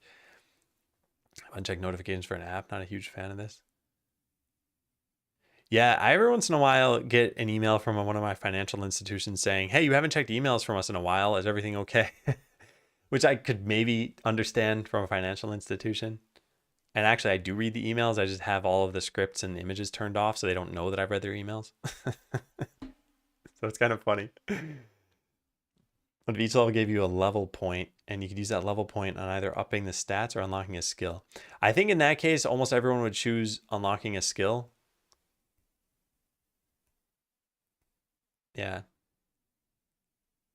I guess there'd be a point where you feel like, oh, my skills alone aren't cutting it. But for some characters, like the cleric, maybe you get this skill where, okay, now you can't be targeted. And now you're just like, I'm just going to max stats on this character or max skills on this character. Do you have every game dev stream saved or uploaded to YouTube? Yeah, all of them. Yep. What if each level give you a level 1? Oh, yeah, gotcha. Okay. I think it's fine to not have 2 points per skill. Yeah. Okay, so I think other conclusions here. So conclusions, we should have differing max levels on skills, e.g. Shield of Unity, and improved execute, or I think it's fatal strikes, should probably only allow for 1 skill point. We should probably only allow for somewhere in the order of like 5 to 8 skill points to be given out. And we should aim for most skills to have 2 to 3 levels where possible. Yeah, I think it's good. Like to start at 1? I'll check it out. Yeah, sure. I'll go find it for you. I don't think they're on a playlist, but I think you can just sort by oldest here and then find out wherever day 1 started. Where did day 1 start? Yeah, here we go. Skeleseller, day 2. I guess redesigning Idle Ascent is day 1. I think this is technically the start of it 5 months ago. They started level 1 or level 0. I mean, level 1, this whole thing I'm saying about you only get, 1 skill point every 5 levels. I recognize that technically getting to level 40 wouldn't give you 8 skill points that way. I'm kind of just fudging the numbers a little bit. Yeah. By the way, ZL Roller, one last thing. This game started actually as a game called Idle Ascendants, and that went for 3 weeks.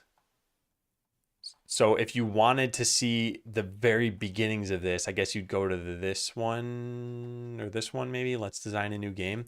And that game is still on itch. If you haven't seen this, it's this one. This was pretty much just the battle system from the game we have now, Skeleseller.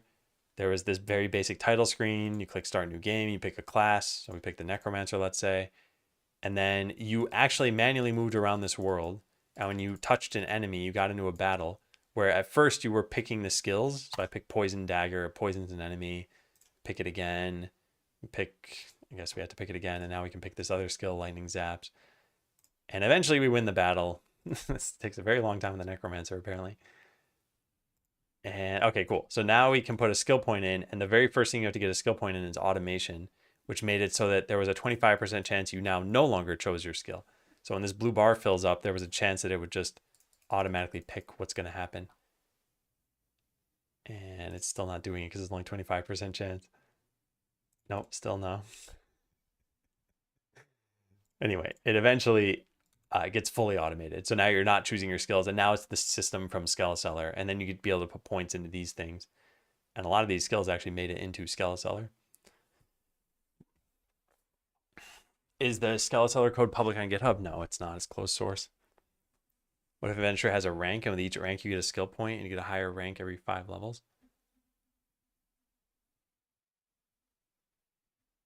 Oh, you're saying the same system, but you just call it rank? What if that's the Ascension system?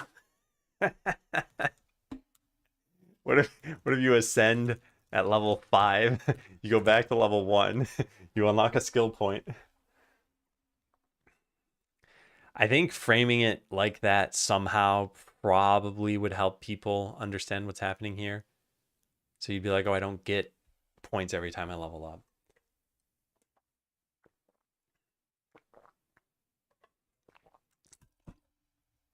I don't know. I think we'll worry about that part later.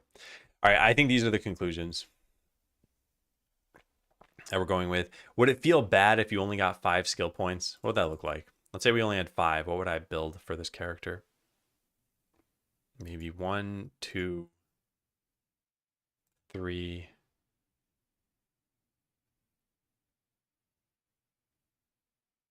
4, 5. It's actually not bad.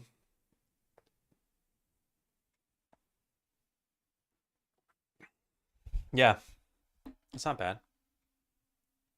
Botland will be open source. It is still, you have to put the command first. Yeah, there we go. Yeah. It will be open source. Altman is working on that.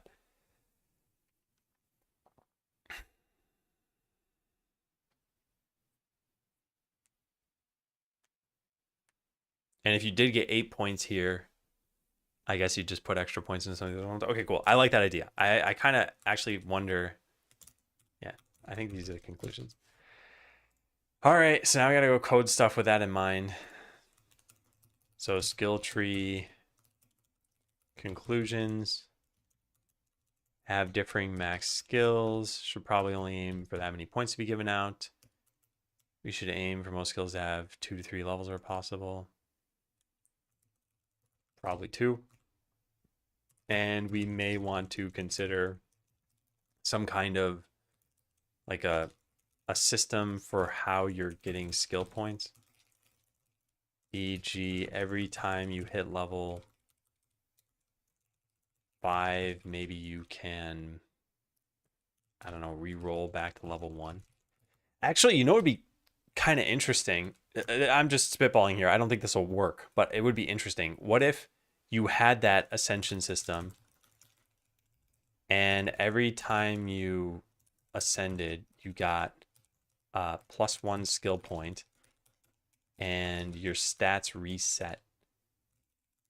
So your stats are maxed at level 5, but you don't get an extra skill point at 5. I don't know if that's interesting. But it's also probably confusing, but yeah, I don't want to do this. I just, it's kind of curious to have more skill points, but then want to level up again after that, I guess. Any interest in a client server like a tiny MMO? No, no, no, no, no, no, no. I think there are a lot of things I learned from Botland, and one of them is that the scope was just too large to make an effective game. Like for Botland to have been good, I think it would have needed a lot more bake time, and it was already at 5 years, so it was just not going to happen. And then there were a lot of other little problems, but I think this is one of the biggest things I learned from that, which is why Skeleseller was intentionally a single player game where we don't have any like major complications here. The player doesn't need to have a ton of balance in what they do. It's like, okay, let's say the skill is overpowered. It can just be overpowered. We don't even need to nerf it necessarily. But as soon as you get to an online component or multiplayer or sort of any of that, you need now infrastructure for hosting all that stuff. You need to think of balance in between players. You need a lot of other things. Love to review your takeaways from Botland sometime. I think the general bits of it were the scope was too large. I didn't use a traditional game engine. The multiplayer aspect, like, just made everything harder. What was the other thing? The premise of the game is very niche. What else are the other things I learned? I think the budget was too high. I haven't shared the exact amount. What are the other problems? I don't know. I just made a lot of other little mistakes. Like, I've been on the Twitch front page once, and I chose to launch the game on that day, and the launch did not go well. So it's like I kind of shot myself in the foot. Why was not using a traditional game engine a setback? There are just lots of things that a game engine does for you that if you're not using a traditional engine, you need to do yourself. And also, traditional engines typically get updated with a lot of features that you might want as a game developer that if you're using your own components or piecing together libraries, you wouldn't get. So as an example, just like animations were a lot harder to do. Just all animations. And in Godot, if you look at how animations are done, being a regular game engine, you've got an animation timeline here. You can call functions at particular times. You can see this play out visually. It's like this tooling just exists out of the box and is very easy to use. You can see this graphic getting more opaque and then getting more transparent over time. And if you're like, you know what, I don't really like this curve, just drag an item here. Like that sort of thing is really, really nice. And you get that all over the place. It's like there's a map editor built in, there's shaders, and there's whatever else. And it's not like the stuff I was using couldn't have worked with this. It's I would have just needed to build more, and I need more custom code. And every little bit of custom code is code you need to write, maintain, make sure it's always meeting your needs. No one else is going to upgrade that for you. I've been looking at monogame compared to Godot. I used monogame a while ago. I think just using a proper game engine right off the bat is what makes this the most sense for most people. I think if you are a game studio and you have successful games, making your own game engine could be worthwhile, or fully customizing a game engine. But I think for most people, it does not make sense. I've read a lot of articles saying like, you should do this, you should pull components off the rack and customize them. And it's like, I don't think most people should do that. I think it makes sense for some people, and the people it makes sense for probably know that it makes sense for them. But I think the average person making a game should just use an engine. I don't remember any problems with the Pixie. Yeah. Yeah, I haven't read this post in a while, but perhaps this does talk about pretty much everything that I ran into a problem with. So Z Ultra Lord, you might find this interesting. And hey, Tim, welcome in everybody. Hi, Turtles. I am just talking really quickly about the last game I made, Botland, and how there were a lot of issues. Yeah, I think this blog post is worth reading then. I think don't make a multiplayer game as your first game is also good advice, but even if it's your third or fourth game, it's probably still good advice to generally avoid unless you know what you're doing and you know you want to take on that level of work. Anyway, Raiders, welcome in. I have been working on Skeleseller for a while, and we just recently worked on skill trees. So now every adventurer in the game has 7 skills you can put points into. And what we've been talking about is how should you get skill points and how many skill points should you need? So I think the general conclusions are I want to give you only a few skill points, maybe something like 7 at max level. So you could put in a point like here, here, here, here, maybe a couple there, and you're pretty much out. That's it. So there aren't that many skills in the tree, and we need to rebalance them so that they're more impactful. This says increases damage dealt by 10% per level. We're probably just going to change this so that the maximum is 2 levels and each one gives you 25%. So that way the skill points feel impactful. Respecializing by just clicking this minus doesn't take you forever. You don't need to put in 40 more points or something. It's not like Path of Exile. So those are the general conclusions. That's what we need to start working on. Hey, Fern. Hey, Chevrolet. What gears camera am I using? If you take a look at the specs command, it's got everything. There is one little note. I just got a new monitor and I crossed off the old one, but I'm not actually using the new monitor yet. I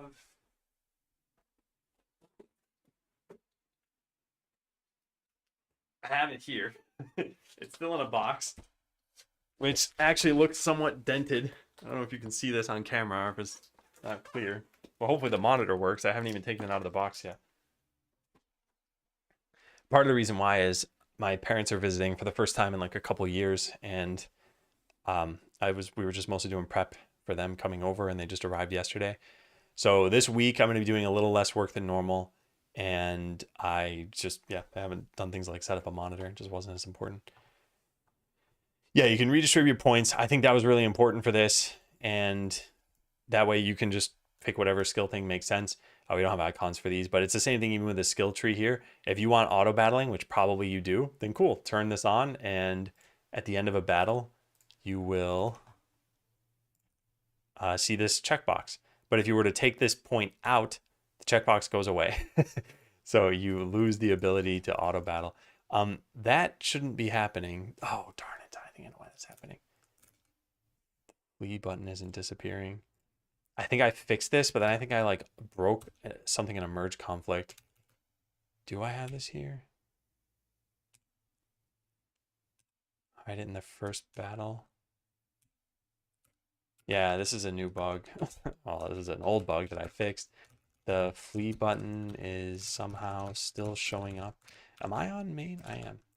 Somehow still showing up even when the battle ends. I should probably take a picture of that. Oh, I did force a win. I wonder if that happens if I just naturally let the battle play out.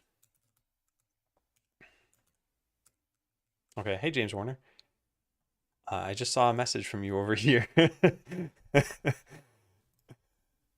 apparently want to look at that. Oh wow, it doesn't show up there. It's only when you force win a battle, I guess. Or maybe something else is doing that. Maybe it's toggling auto battle.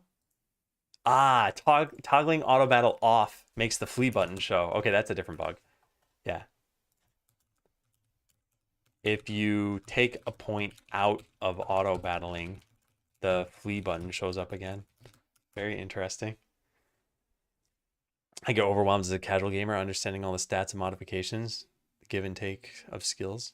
Things like Diablo, I feel I'll never understand. I think it all depends on the style of game. Like I said, Path of Exile is doing really well. And Path of Exile, I can't easily find a website that works because we went to the first one, it was the wrong tree. We went to this one and it didn't zoom in or out. So let's try this one, I guess. Yeah, okay. This is the official one anyway. This is the Path of Exile skill tree, which is just bonkers and is like massively complex to probably a lot of people. And the game is doing very well. I would say the game is healthy and people seem to like this. And I think that'd be overkill for the game that we're working on right now. So I do like that we only have 7 skills. And maybe this expands to 8 or 9 or 10, but it's not going to expand to 500. Post a picture or video of your office or desk setup. I had one of these a while ago. Let me see if I can find this really fast. Office.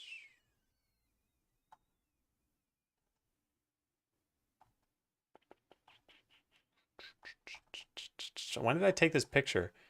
It was right after I got back from a vacation because I had just cleaned everything up.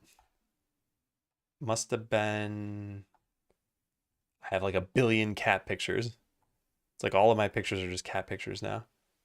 So trying to find a desk amongst cat pictures. Yeah, find it.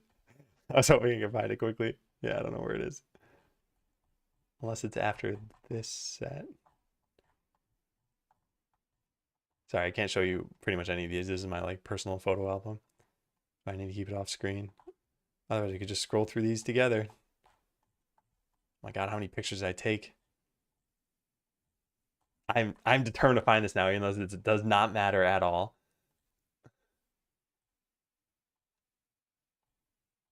All right, I'm about to give up. Oh well, whatever. Fine. Yeah, I'll have to find that pictures at some point. I searched for office. I didn't search for desk. I probably should have done that. I'm just not gonna try anymore. Didn't get an offer at the end of that interview. No, I don't think you did, but I'm sorry to hear that. Do you have other ones set up right now? Are you going through them?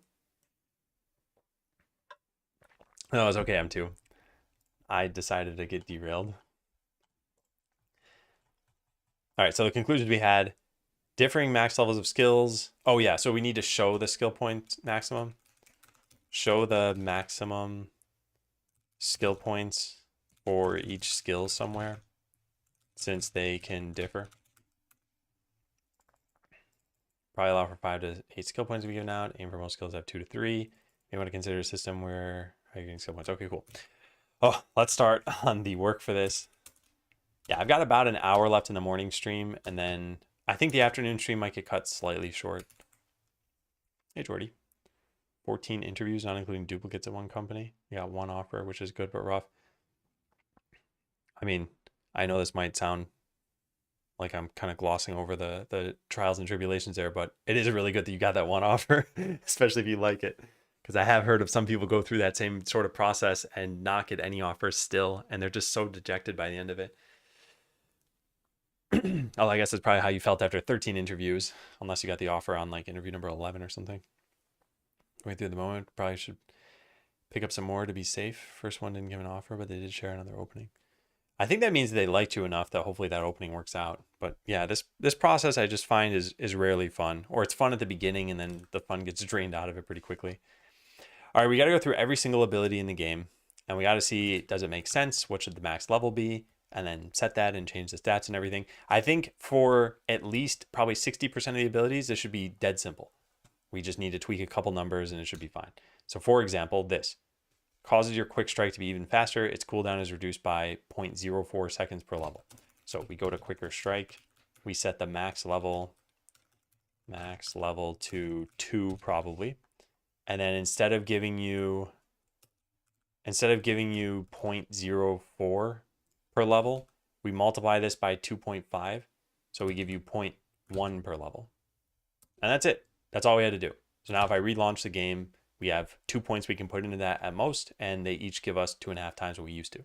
So it's pretty much exactly the same in terms of numbers. But surface to the player, it's now easier for you to get that. Yeah, 0.1, 0.2. And it didn't disable this button. That's not right. Oh, it never disables the button. Okay, well, I think it'd be nice if it did. So we should probably write that down too. Disable the plus button when you already have the maximum number of points in a skill. It'll make it just that much easier to tell what the max is. The waiting for rejection is the bad part. Even waiting for responses on the application is bad too, I think. Your process is basically a job itself without pay. Yeah, I agree. Yeah, I do use a green screen. Yeah. Anyone you see with a cutout like this that isn't like super blurry or changing pretty often, they're probably using a green screen. You can use software solutions, and you've probably seen this for a lot of meeting software, but it's usually not as good, and you can usually see like blurrier edges around somebody. Why not add a tooltip with the max level? Yeah, we got to do that too. I'm just saying that's work to do for the future. I want to right now just tackle the number changes that we have. So this is another example. You're able to maintain Cloak of Shadows for an extra 5 seconds plus 1 per level. Yeah, so we're going to change the same thing, Cloak of Shadows. The max level, I think we're also just going to set to 2. And we're going to go change the duration per level to be 2.5. That might break the tooltip. Actually, maybe 2.5 is too much. Maybe it should just be 2 seconds. How much does it last? Lasts for 3 originally, and its cooldown is 5 seconds. So if you just added 2 seconds per level, it'd go up to 5 and then 7. So at 7 seconds, it means it could stack once. So you get the effect twice. which means you'd have 40% more power and 10% more dodge. But then this increases the amount of power and dodge. Dodge would actually go up to 60%, and your power would go up to 120%. I'm just gonna say +2. Yeah, I guess this is technically a nerf, but probably nobody cares.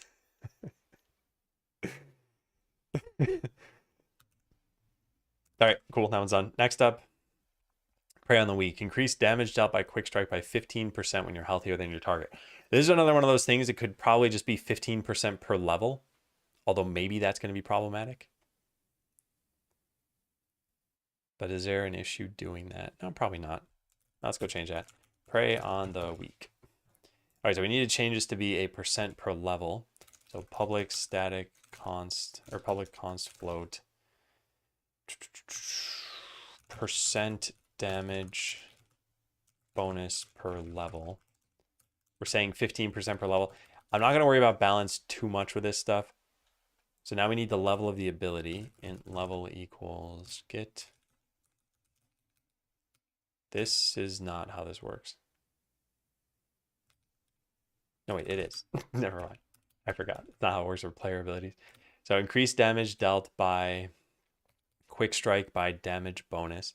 This is going to be level times damage bonus. And then in parentheses, plus that T0 per level.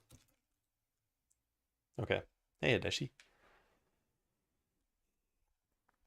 We need to look through all these tooltips eventually. I'm not going to do them right now. And the max level on this should be 2, I guess. Yeah. All right. Next up, precision. Your senses heighten while in the shadows, increasing power bonus by X% and dodge bonus by Y%. Okay. Let's set the max level on this to 2. Max level 2. And then Cloak of Shadows. So power bonus per level, we could just multiply by 2.5. And this we could also multiply by 2.5. Although that's, let's just set this to 10. Yeah. We don't need the numbers to be exactly the same. The other thing is by having one more decimal point, we need to change the tooltip so that it shows that decimal point. But for this, I don't think we have to. What's it currently showing? 25, 50%, 10%. Yeah, that should be fine. Yeah, that should be fine. Okay. What next? Expose weakness. Every 15 hits, you expose your target's weakness, increasing damage they take from all sources by 20%. Okay, there are 3 numbers we have in this tooltip. So that means there are 3 numbers we could potentially change here. I don't want to change the 1 second. So do we want to change the number of hits? Do we want to change the damage they take? Or both?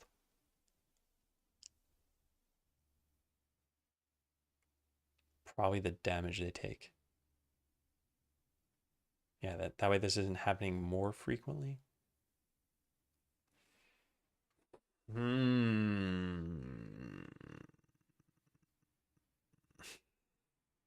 Maybe both. It's probably super powerful though, right? Because you could put 2 points in this, and now you're doing Quick Strike 5 times per second. And then if you lower this to 10 hits, then it's once every 2 seconds. And for 1 second. So you have a 50% uptime on this thing. It's probably increasing the damage that all enemies take. Yeah, no, that's probably a bad idea. Let's just increase the damage they take. All right, what's the skill called? Expose weakness. Expose weakness. So max level 2. And we need, this is per level. Oh, wait. Oh, I broke something, didn't I? Because I didn't change this. Something is calling Prey on the Weak dot damage bonus. What? What's going on right now? Something needs to be calling into this, or else this can't be working. Yeah, this damage bonus. Where's that coming from? What? Why is this defined in 2 different places? Oh, I just added this? Oh my god, I'm dumb. Okay. Well, whoops.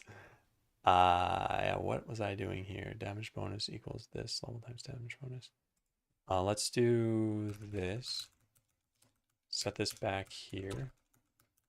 And then change this to not be here. This damage bonus is going to be 1 plus the level of the ability. Yeah, so we got to change a bunch of stuff. Prey on the weak, damage bonus per level. Prey on the weak level times that. And now we get that here. And put that like that. All right. Which means we got to change this one too. This is damage increase percent per level. All right, this says plus this P0 per level. So this needs to be the level times that amount. Yeah. And then I like to kind of write this out sometimes too. This could be constant. Per level equals that. Yeah, no one said this is going to be fun, but we are going to get this done. And it's a lot of the skill work I feel follows the same pattern of there's just a bunch of data and a bunch of like, okay, you got to have the balance be correct. We're not even on the balance part yet. I want to get each class done and then verify them all at once. And there are still some errors somewhere here, like this. This is now wrong, and this is bad.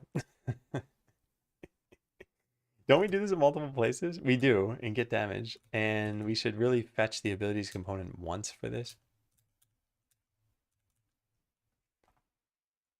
This is in get damage. This is not. Okay, yeah. Let's get this here, I suppose. AC equals that. Cool. So now get rid of this thing. Get level of ability can just be that. And then do the same thing here.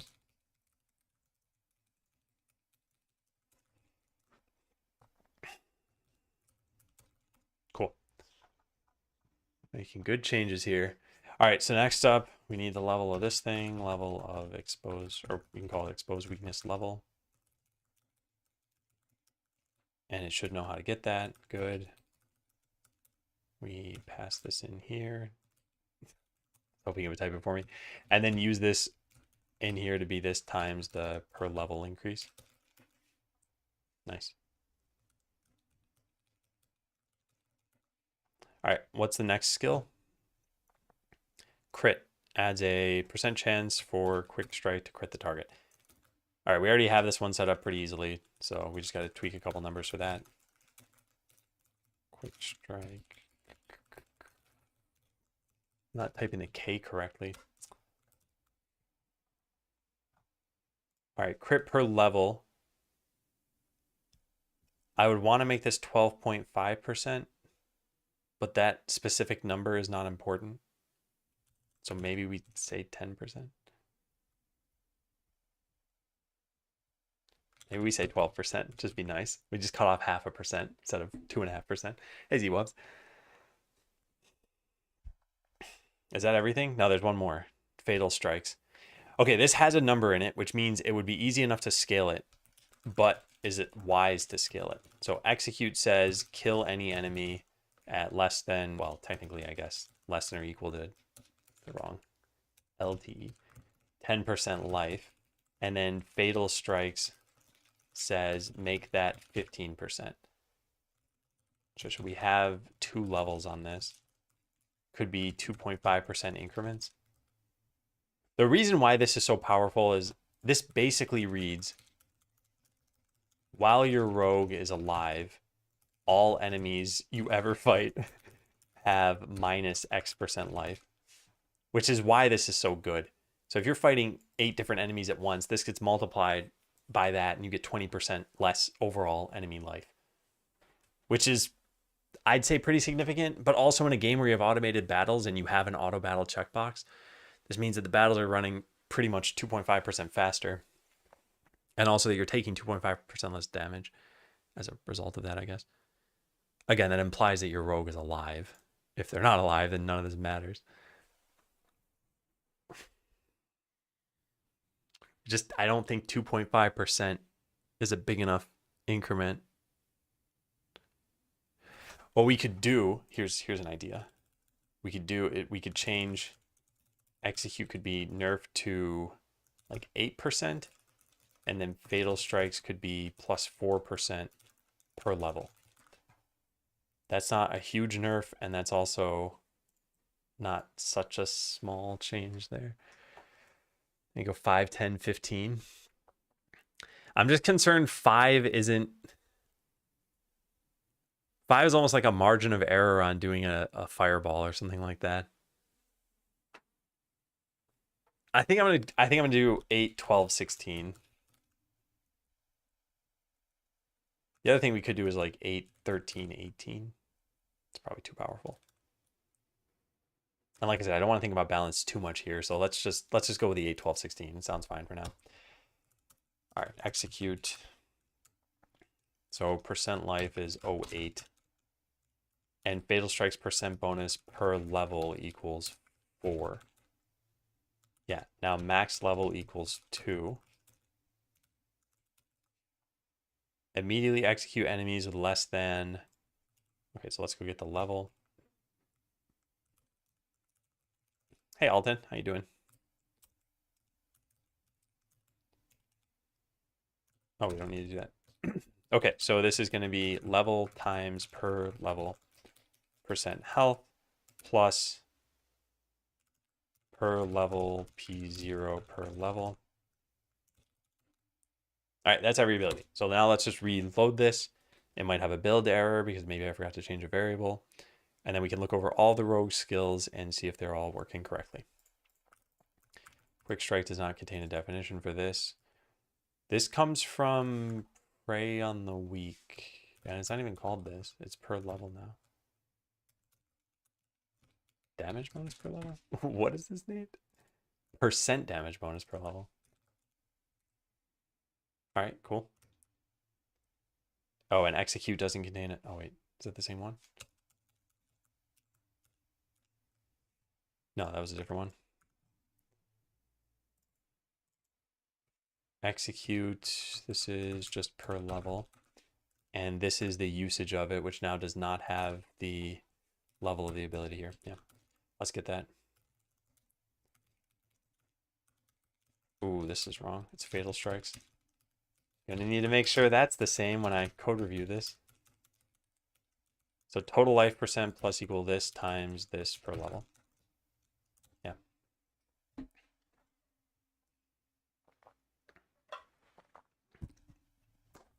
Yeehaw. All right, let's grant a whole bunch of skill points. And then just click the plus button indiscriminately. Yeah, that's wrong. Stealth doesn't have the max level set to 2. That's why we're testing this. Any that are set to 5 are wrong. Yeah, nope, that's also wrong. Fatal strikes. Fatal strikes. Okay. See, we have unique skill icons now. Not yet. The rogue still uses some duplicated ones, but every day I get closer and closer to saying, what if we just had custom icons for literally everything? And maybe we do someday. I don't know. But yeah, these are duplicated icons, the quick strike and stealth thing. All right, so I'm going to do the same thing I just did. We're going to max out every skill, and then we're just going to read the tooltips. So the rogue has a maximum of 14 points. I guess because we ended up changing how that one would work. Let's see, causes your quick strike to be even faster. Its cooldown is minus 0.2 seconds, which I think updates it on here, yeah. You are able to maintain your Cloak of Shadows for an extra 4 seconds. Wait, what? Oh, yeah, that puts it at 7. Yeah. All right, increase damage dealt by quick strike by 30% plus 15% per level when you are healthier than your target. Let's make sure that looks good at each level. Yep. Your senses heighten while in the shadows, increasing the power bonus by 50% and the dodge bonus by 20%. Yep, looks good. Every 15 hits, you expose your target's weakness, increasing damage you take from all sources by 40%. Adds 8. Okay, that's a little odd. 24% chance for quick strike to critically hit the target. How much does it have by default? I guess nothing. Yeah, it's kind of weird. That should say 12.5%. We should just change that. All right, fine. So in order for that to look correct, we need to put a P1 here and a P1 here. So it's going to say a 25.0% chance, which I don't like. Do not like at all. There's got to be a way to format percentages so that it only shows the extra decimal if it's needed, right? I guess we do need to just use the other formatter that uses the pound signs. All right, put the points in here. Yeah. Yeah, it's not that bad. It's a 0.0% chance. I don't like it. I don't like it at all. C# format percent with varying number of decimal places.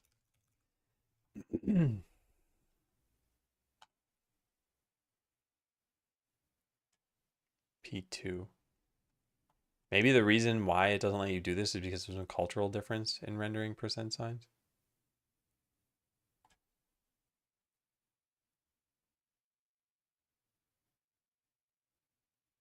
P02.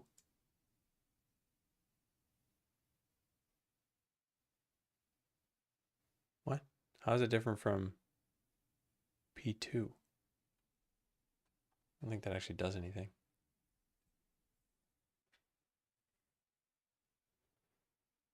Yeah, I don't. Oh, wait, you can put a dot afterward? Can we use a, can we, Let's go to C# playground and see if this is possible. So all we need to do is this 1.23 colon P0. So this should print out 1%, if I'm not mistaken. Wait, what? I forgot the dollar sign. Okay. Printed out. Oh, yeah, my bad. We need to put the decimal place like that. Yeah, this will print out 1%. Good. Now if I put P0.1, is that a thing? No. P pound sign? No. Yeah, I don't think it's possible. Huh.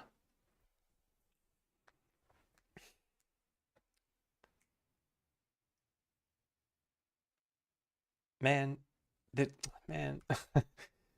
C# percent formatter. I don't want to write a custom thing for this, and I don't think it's supported out of the box. And I've already looked at this page.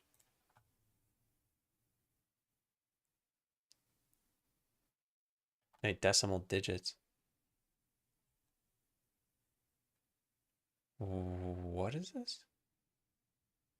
This is sort of what I want.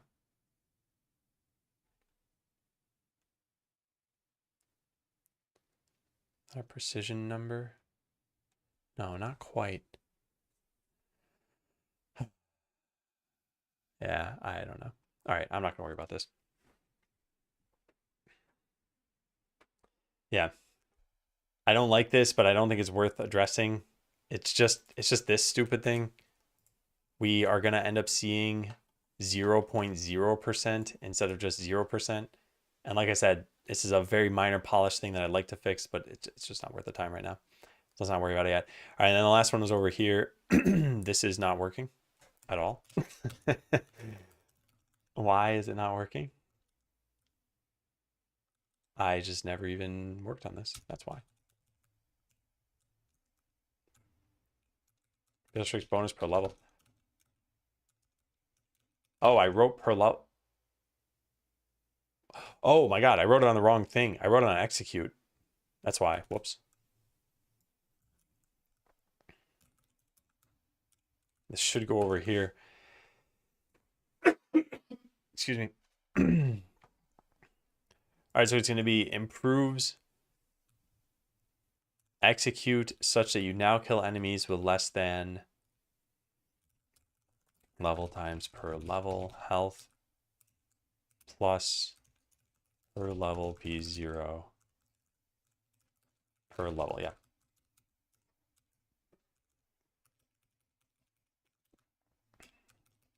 All right, we really need to test that all the skills are working. Oh, whoops, I've got this execute display name. There we go. All right, which means execute now needs to be undone. Yes, I got to revert this. I guess we can just click this. Yeah. Cool. String percentage value equals 0. Oh, I need to do it though anytime there is nothing after the decimal place. And the way we would probably end up doing this is by writing a custom formatter, but then it's going to be hard to get it to work in other cultures, I guess, languages essentially. Yeah, because some of these display with a comma. What do we do? Maybe, I don't know. Yeah, I'm not going to think about it too much right now. Because the other thing we have to deal with is floating point imprecisions. So we can't just, like, I know I used 0.0% and said, okay, this is a problem. But the problem shows up anytime you have an even number. Like 25% should probably render as 25% and not 25.0%. So you need to know that whether or not you need the decimal place. Can't you just check when you have 0? So what I'm saying is you'd need to know for any of these values, and you'd also need to smooth out any floating point imprecisions, which I guess you'd have to do anyway. But something like this might actually be represented as like this number. You'd have to know that it's that number. There are ways you can do this. I'm not saying it's impossible. I don't think it's worth writing the function for right now. But it probably will be at some point. Actually, maybe not even. Maybe no one will ever care. Did I restart this already? This is not good. Now kill enemies with less than 8% health plus 4% per level.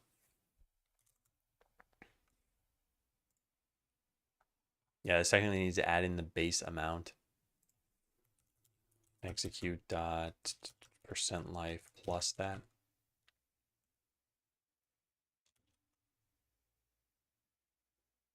4% per level, yeah.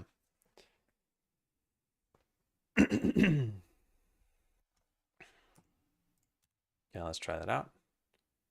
Put some points into this. Yeah, so at level 0, it says improves execute such that you now kill enemies with less than 8% life. I don't think it should say that. It should probably just say improves execute such that you kill enemies who have X% more life. Hey, Theo. On YouTube. This is less than 16% health. Yeah, I think that's okay. I wonder if we should always update these tooltips. I think we maybe should. This is the kind of thing I'd probably do on some off day. File a task for later to update tooltips for the unlocked skills. Just like we do with Quick Strike. It takes Quicker Strike into account right there in the tooltip.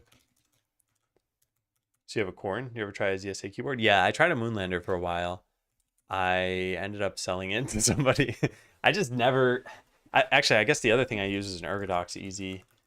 I just never really got used to either of those keyboards. And I know it's because I didn't really take the time to use them that much. Yeah.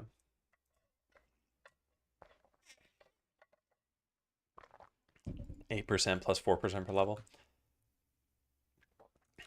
Yeah, I think I'll change this later. I think for now this is probably good. All right, what we should do is figure out if we broke any skills, but I think I'm going to do that via code inspection. So these are just numbers. These can't be wrong unless we're not using them. Same thing here. So we got to make sure that we're always still using the same level of an ability. This is exposed weakness. This is exposed weakness. So that's good. Here we need to use the correct amount, which is the level times the % per level. And we only do that when we're greater than 0 anyway, so we don't have any problems. This is for Quick Strike Crit. That's still proper. Yep. That is good. Brand the weak level, good. 1 plus that times damage. Order of operations should be fine. Yep, looks good. Okay, precision has a max level 2. Max level is fine. This does not, it's not needed anymore. Actually, I don't even know why that was there to begin with, because it was never needed. Wait, what? Something's wrong here. Oh, this is execute. I made the same mistake again. I keep forgetting what this skill name is called. Yeah, that's why that import was there, because I accidentally had the wrong tooltip for it for some time. Damage increase per level, 0.2. That's good, yep. We already looked at the tooltips, so I'm not going to read the strings again. If they looked good there, then they must be fine. This is all good. Yep. All right, we now get 15% damage per level. Like I said, this may be an imbalanced mess. Maybe now the rogue does like way too much damage or something, but that's going to happen later. And at that point, it'll just be tweaking numbers, not tweaking tooltips. Unless we change the ability. It's a percent damage bonus per level of Prey on the Weak, yeah. Okay, looks good. Is there a website for Skeleseller? There is, but it doesn't really have anything on it yet. It's just this. Just a coming soon page. Yeah, I didn't revert everything. That's correct, yeah. Do you have convex keycaps for the thumb keys? No, they're all the same keycap. What's going on here? Oh.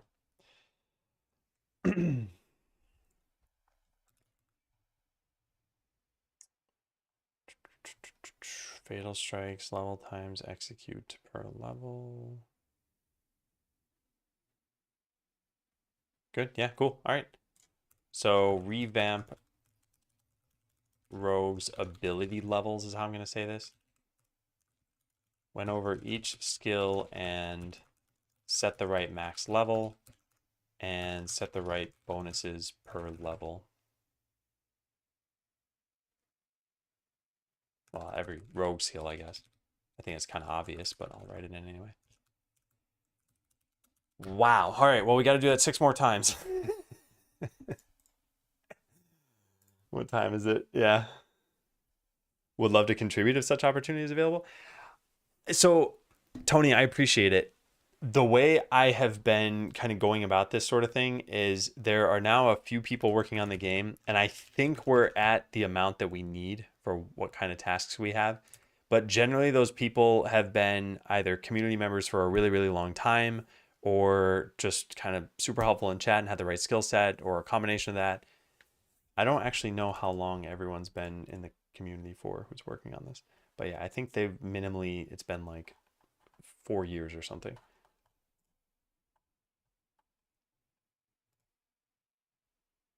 No, maybe minimally 3 years.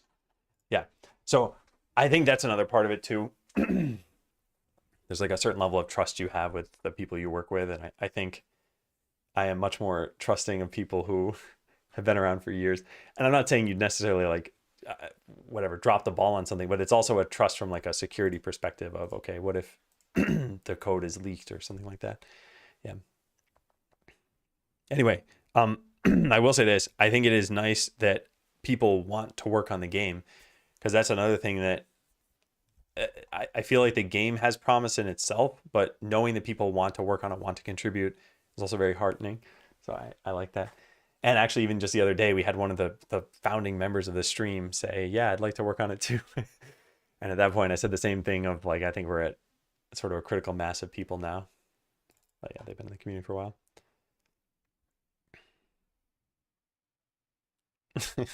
Hey, Mr. Valrock.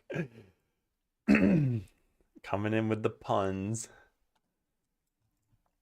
But how's it going, everyone who's been dropping in?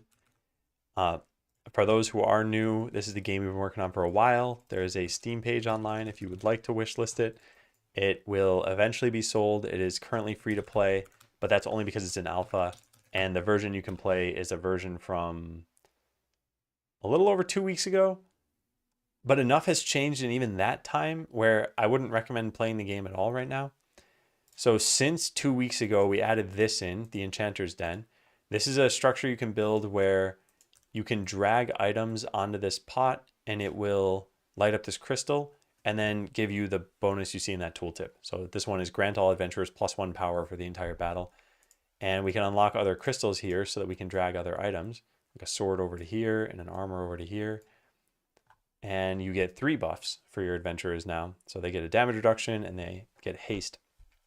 And then as this runs out, you will no longer get the buff anymore. So if I start a battle, you see this gem over here. It shows you the enchantments for that battle. So that's one of the big new features. The other one's a vault. That's not really a big feature. It's just more storage, and it's not even in the right spot yet. The other big feature is the skill trees. That's what we've been spending a lot of time on. And I think that's it. I mean, it's only been 2 weeks, and I think we spent a week on each of those features, right? Yeah, that was it. But those alone, I think, are already enough to kind of change the landscape of the game. Okay, so next character, we're just going to go down the list. Next character is the mage. And we're going to do the same treatment we just did for the rogue. So we're going to go through every skill and try to make it have 2 points. Is zooming in part of the game, or are you doing it from the editor? This is part of the game, but this style of zooming is part of the OS. Which, is that even... Can you see this zoomed in? It's not showing on OBS for some reason. You must be able to, or else people would have complained a while ago, right? No? Wait a second, what? Can I click this button? Hang on a sec. If I turn this off. Huh. That's weird. Wait, has that always been the case? Or did this like recently break? Am I sharing the whole screen? I am, yeah. Display capture on the monitor. I can't restart the capture though for some reason. I wonder if that is what's wrong. This is a recent break. Okay, yeah, good. Okay. Yeah, weird. Maybe, I wonder if I close this and try doing it in VS Code. No, it's not working there either. Well, I'm seeing it zoom in. You're all seeing nothing happen. Hey, Matt. Yeah, I don't know what happened there. I'll probably need to restart my machine or something. I guess I'll just write this down. I don't know when I'm even going to do this. See if the OS level zoom is working again in OBS. For whatever reason, it's not working on today. Just trust me. Just act like it's zoomed in over there for you too. All right, well, I just closed the game, which I shouldn't have done because I want to look at the mage skills. I think we're just going to get done with the mage skills and then probably break for lunch, although I'm not sure. I should probably have it grant most things at the beginning. All right, these are all fine. So this storm intensity. Increase the intensity of the storm, causing an extra number of bolts to strike. So normally you would have gotten 1, 2, 3, 4, 5 over the 5 points. But now we're only going to have 2 skill points, and we can't split a bolt in half. So our options are either add 2 bolts or 3 bolts. Oh, you know what we could do? We can make it be 2 bolts and then 3 bolts. Actually, I never thought about this. Could do that. He's cutting my voice. No, I'm only changing how you put in the points for this stuff. So every skill is only gonna have a max of 2 instead of a max of 5. So we're gonna make everything roughly 2.5 times more powerful. But it's really hard to do with integers because, yeah, how do you split 5 divided by 2 and have it be fair? The difference is gonna be a quarter of 2 or a sixth of 3. Ever worked with assemblies, trying to identify a specific directive, wondering, is it move, is it jump? Time to Google, I guess. Yeah, I've worked with... It's jump time.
All right, my camera broke because my mouse broke because ZWebs tricked me. Let me see if I can plug this back in. Is it gonna work? Yes, cool. Yeah, close the game. That was very, very well done. So, for those who don't know what happened or why that just randomly occurred, that we went into a stream game right there, I have voice commands in the chat, and I very cockily said that I will never fall for this trick, but these 4 words trigger the break and for that game to just start. And everybody in chat knows this. And they've been trying to trick me in very basic ways, and it's not going to work. But this caught me totally off guard. And I could have just not read the last part. I was on autopilot. So good job. You got me. I gave you a point. Now no one else can get me first. They'll have to get me second. Tricky, tricky, tricky.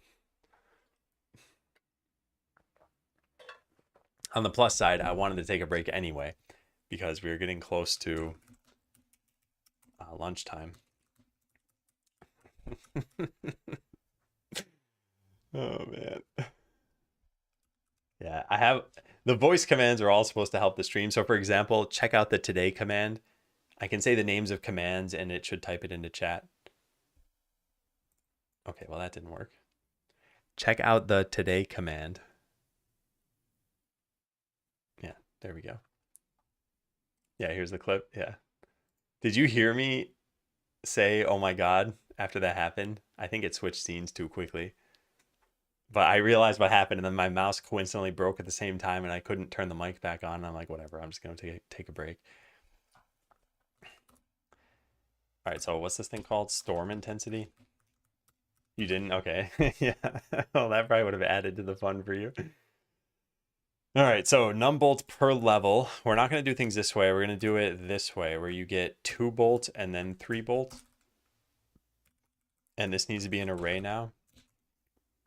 And it's going to break everything. Expression being is assigned must be constant. Oh, we can't do that. It needs to be what? Read-only, static.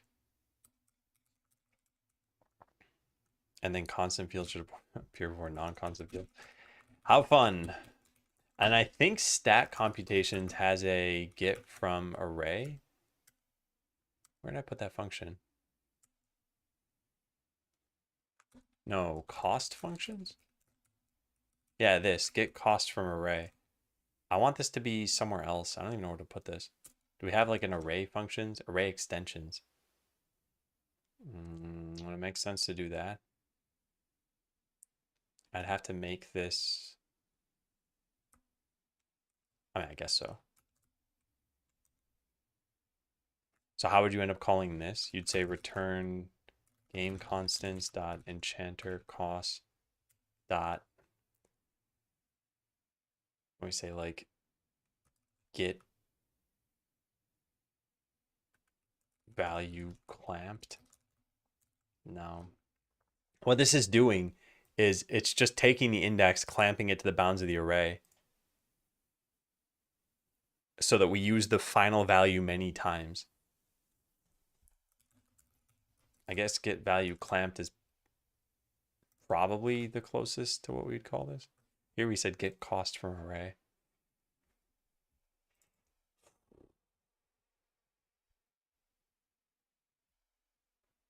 Maybe like, I don't know. Yeah, get value clamps is probably close enough. And should it even be an array extension? I guess. Yeah, we just put this in here. So public static t get value clamped t. This is the clamped index, and then return that. Yeah, cool. Okay. And this t, this array. Where'd that come from? Yeah. All right. I think that's how we would do this. So now I would change all of cost functions. We delete this thing. We delete this. We need to use array extensions from here. And then change all of these things to that get value clamped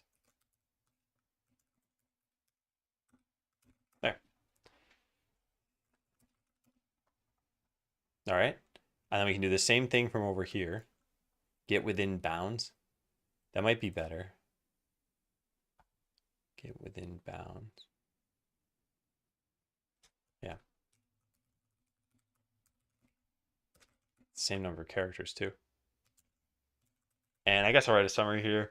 Returns the element of the given index clamped to the bounds of the array. This is helpful for getting costs of things in the game. E.g., sometimes you want to define the costs only up to a certain point, then use the final cost many times. Yeah. All right, so the way this is going to work for this, that was a decent amount of work just to lay the groundwork for this one. So per level is actually an array. So let's just get rid of this right now. Oh no, how do we render this in the tooltip? We say increase the intensity of the storm, causing an extra X bolts. That we can do, but then the per level we can't actually say. I guess we'd have to say like +1 on level 1, +2 on level 2. It's actually +2 and 3, but yeah, I think we'd have to say it like that. So per level is actually like that. And num bolts is going to be level, it's not level times, it's per level dot get value, or get within bounds. Yeah, so causing extra num bolts, pluralized, plus per level 0 at level 1, per level 1 at level 2. I'm going to look at just that in the game because I don't know about this. It won't build because I'm using an array where I expected an integer. I'm expecting the build error to tell me where it should be in lightning zaps. But this will take me to the exact line. So now number of bolts is this plus the per level with get within bounds of storm intensity level. Now that should work. Plus X next level / max reached.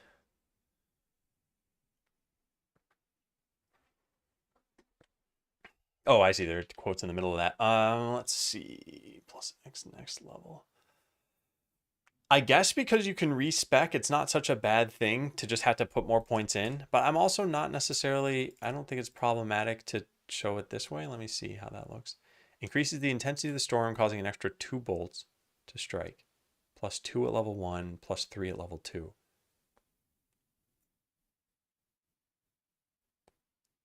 And we could just say, well, first of all, this is wrong.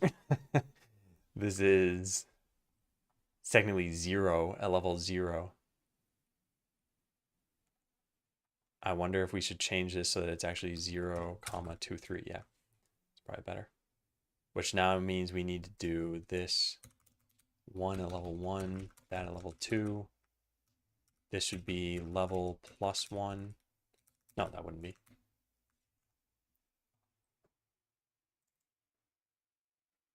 Wait a second. Did I subtract 1 from this? No. How is this working? Did that say the same number twice? Oh, no, I hard-coded the indices. Yeah.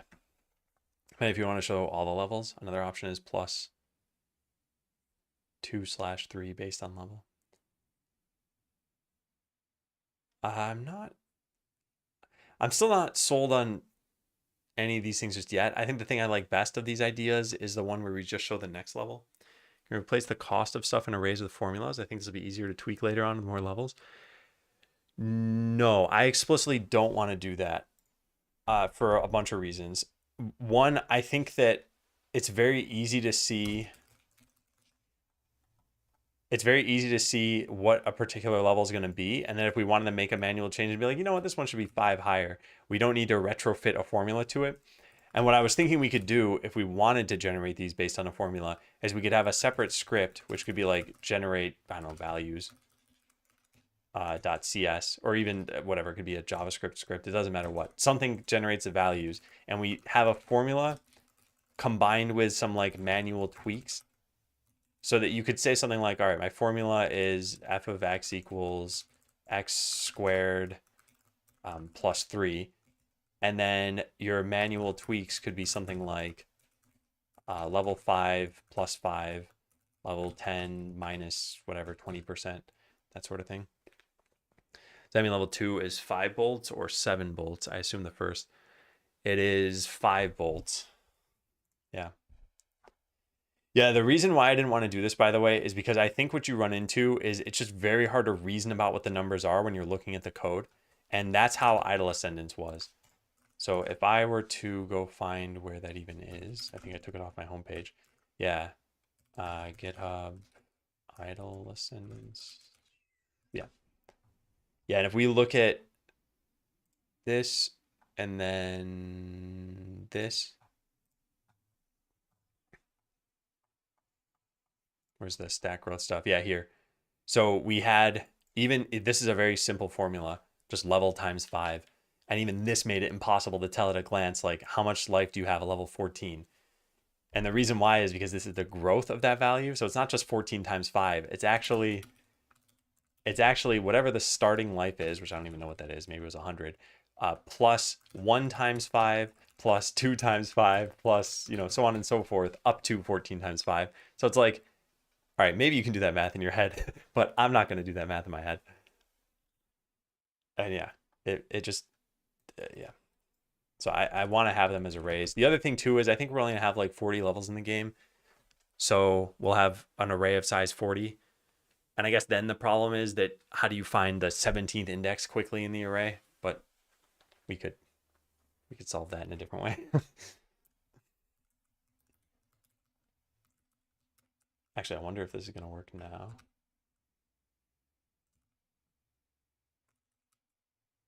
Huh.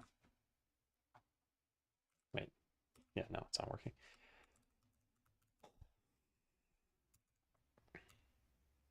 All right, so I'm going to launch this again.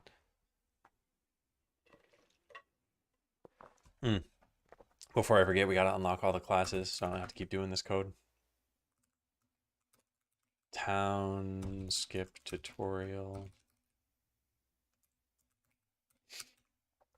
And I want to unlock, I guess actually hire random adventurer will do it. Because all I need is the mage. We could just call this a bunch of times. I really only need the mage. I guess what we want to do is call it grant most things. Let's just make this a function. Grant most things. And then put all of this in there. Oh, and actually then we wouldn't need this, right? Yep, private void grant most things. All right, and this should no longer be a problem. And now from skip tutorial, we can call that grant most things instead. I should have done this sooner. In fact, I should probably write this in the README file that we have.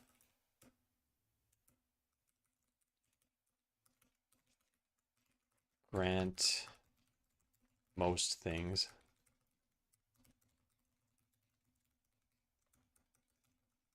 There we go.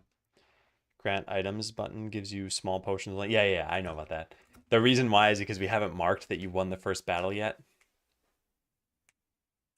And we need to do that. All right, so now we have the mage, and now when we hover over this, causing an extra 0 bolts, plus 2 at level 1, plus 3 at level 2. Oh, that's wrong. Oh, right, it's got to sum the entirety of the array.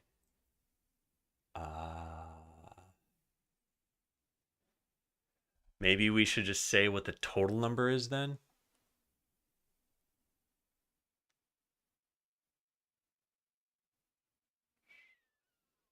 Two and then 5? I think that's what you would expect at least.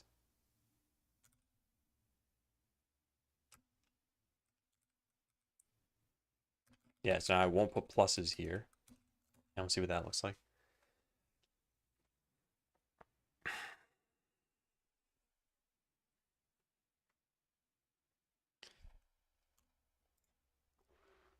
increases the intensity of the storm, causing an extra 0 bolts, 2 at level 1, 5 at level 2. So that goes from 2 and 5. That is incredibly powerful, by the way. But yeah, I think it's working. Oh, whoops, you can still put too many points into it. Whoops, max level 2.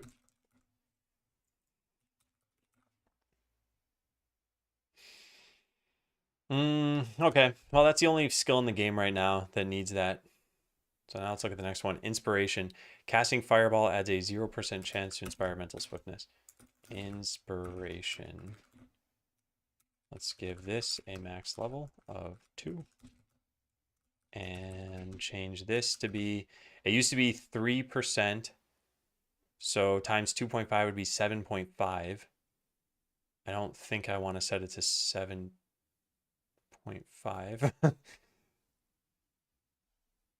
If we made it 10%, I think it'd be super powerful, but let's do that. So we're actually multiplying by 3.3. Yeah, all right, well, that's that one. Next up, burn. Causes enemies hit by fireball to burn for an extra 0% damage. All right, so burn percent per level, we're going to say is 50%. Yeah. Fireball burn, set the max level on that.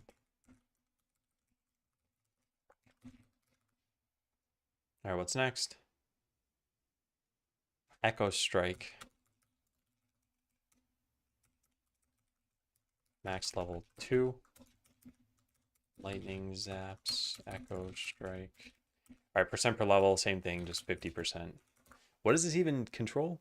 Each bolt you cast has a chance to strike again for half damage. Yeah, so this is going to go to 100%. All right, now we get the 3 new ones. These are going to be harder to do because we have no scaling for them built in. Grants the Ice Blast ability, which blasts a single enemy with icy shards for 41 damage. Ah, man, I don't know how I feel about this. The problem is that the reason you unlock these skills is just because there are other cooldowns for you to use so that mental swiftness can proc. The way this is phrased right now is grants a 20% chance whenever you use one of your abilities to hasten all of the other abilities, or actually all of them, not even all the other ones, just all of them. So by having more abilities, you have more of a chance to proc this, and that's the value that they provide. Sure, they do a little bit of damage, but that doesn't really matter. Well, actually, I guess it kind of does, because whenever anything else speeds these up, then it's speeding up the damage you'll do through those too. So the 2 things we could try to change here are the cooldown on this and the damage. So I guess option number 1 would be just allow for 1 point total in the damaging skills, the new damaging skills. And option number 2 would be tweak some combination of damage plus cooldown. So either just damage, just cooldown, or both of them. And I don't know. Fire has a dot, but Ice just has plain damage. Yeah, the reason why these are just plain damage right now is because they're just really meant to be extra procs for mental swiftness. I think giving them some more flavor could be interesting, but I'm okay saving that for later.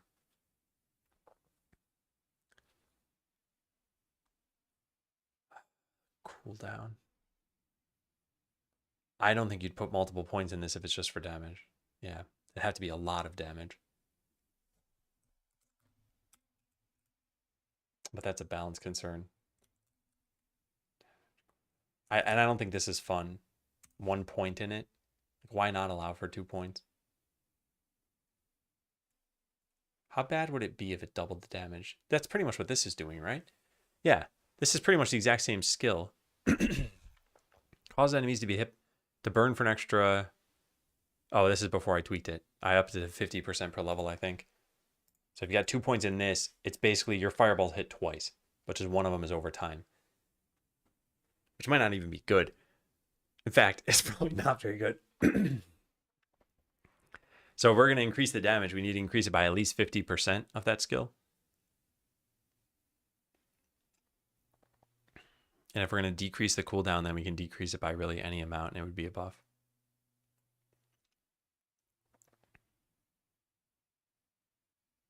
I don't know. I'm torn. I guess there is another option.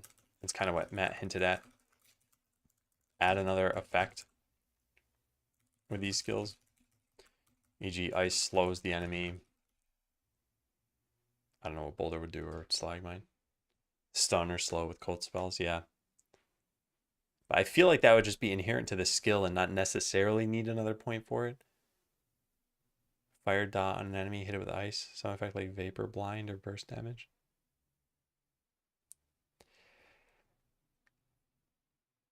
I know what you mean, but given that all these skills work in such a short cooldown, like this is 3 seconds and this is 5 seconds, and then mental swiftness hastens all of them, that you're just going to be blasting off spells left and right. So actually, I can show this if I put enough points in this stuff and get that, and then put the mage into a battle and just make them invincible. Like the rate at which they cast spells is pretty fast. Oh yeah, I can't zoom in. All right, well, you're going to have to look at it zoomed out, I guess. But you can see how often they get mental swiftness and then how rapidly they end up shooting other spells after that. So it's quite a lot happening with just the mage in the battle. And then add another 3 adventurers and it's a lot. Hey Gaunt, the extra points increase the effectiveness of the status effects rather than more damage. Well, we don't have status effects on the other skills yet. We'd have to add them first.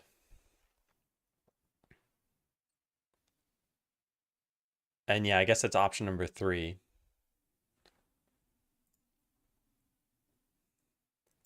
To be honest, I think... I don't know. I don't know what I think. Yeah.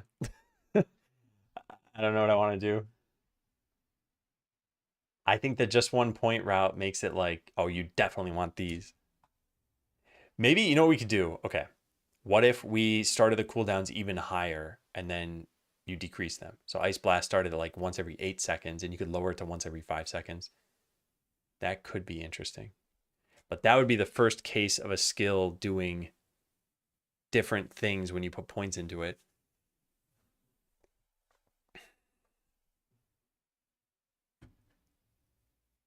Ugh.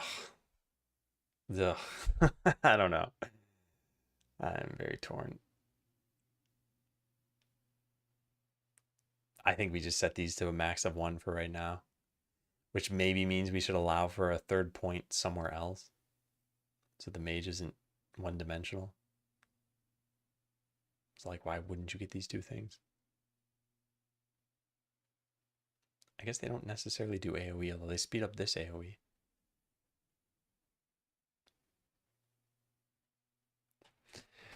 You know what if we... Well, some of this is balancing, but most of it is just figuring out how do we want the maximum skill points to be laid out in the tree here. I think I'm going to cap these at 1 for now, and we'll worry about this a little bit later. All right, max level is going to be 1, and on stalagmite as well.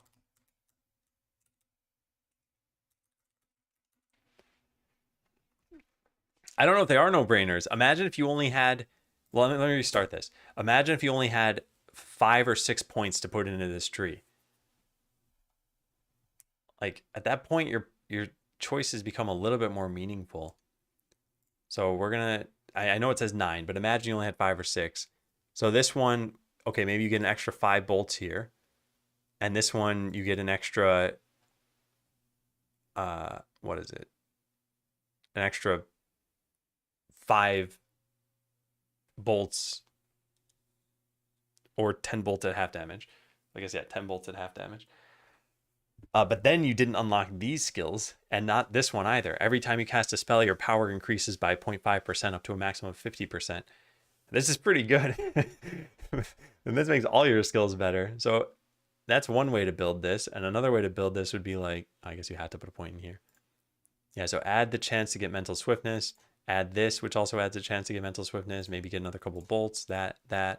And maybe your other 2 points are in...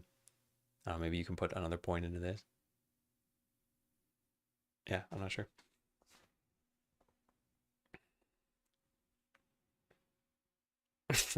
Tolus, I'm not trusting Z-Wobs ever again. I don't know. I don't know what points. Maybe the mage just gets another skill at some point, and they're just a broken class. Camera seems to be randomly freezing for a few frames. If it's just my camera randomly freezing, then it's probably an issue on my end. But if other people aren't seeing it, then I'm not sure. I just can't see how single target can compare to storm intensity and echo strike procs. They're kind of nutty. So they are, but the single target stuff, if you have 2 more skills, that's 2 more chances to proc this, which is going to hasten the time that you use your storm skill. So that's what makes me think it could be better to go that route. But who knows? Yeah, maybe, I don't know. This is something maybe you can experiment when the next build comes out and tell me what's actually best. Well, I guess we could run those simulations better than you could because we'd be able to speed them up. All right, so these are capped at level 1. These are capped at level 2, right? Yeah. Yep. And then this is the last one we got to look at. Just points in. Yeah. And that's probably how I would do it too. And I guess we could already kind of test that right now. Let's put the mage into a battle. We'll make them invincible. And we'll send them to the jungle, which has the most enemies. So we'll just speed this up. And we'll show the stats. Oops. That was not where that button was originally. Oh, hang on a second. Let me do that again. I don't know if we need to toggle invincibility again too. Yes, we do. All right, so show stats, save, back to game. Yeah, nice title screen you got there. Okay, so 40 DPS.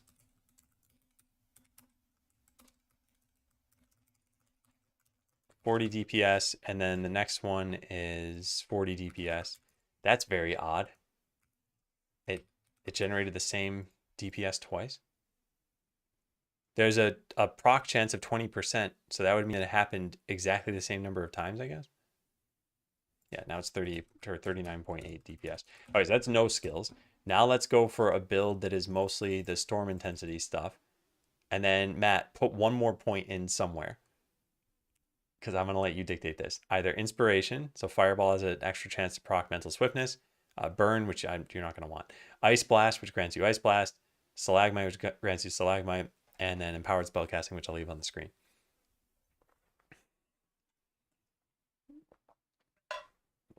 Okay, so we're going to put a point in there. So we're going to call this Matt's build.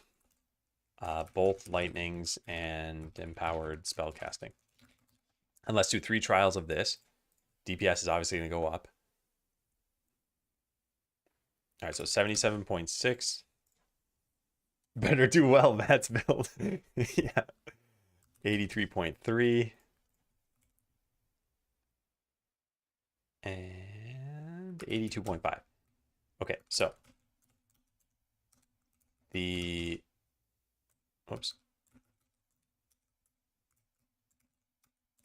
that's the average. 81.1. All right, so now we're going to do Adam's build. And I'm going to put 2 points in this, and this. No, I'm kidding. I'm not going to cheat. I'm going to go for maxed out number of casts. So we also have 5 points. What do we have? 2 inspiration, the new spells, and empowered spellcasting. Okay, now let's try this out. Imagine if I just cheat my way to this. 108.9 DPS. Whew. Although this does kind of, oh, now it's 82.9. I guess it's very bursty because of the mental swiftness procs. And 70.3. Wow. All right, so I think the average is actually higher. Let's take a look. Divided by, yeah, it is higher. So 87.4 DPS. Interesting.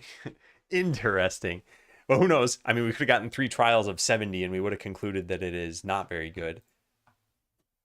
So I guess when you get lucky with the mental swiftness procs, then it's a fast battle. That one was 97.2. So yeah, way higher than the average.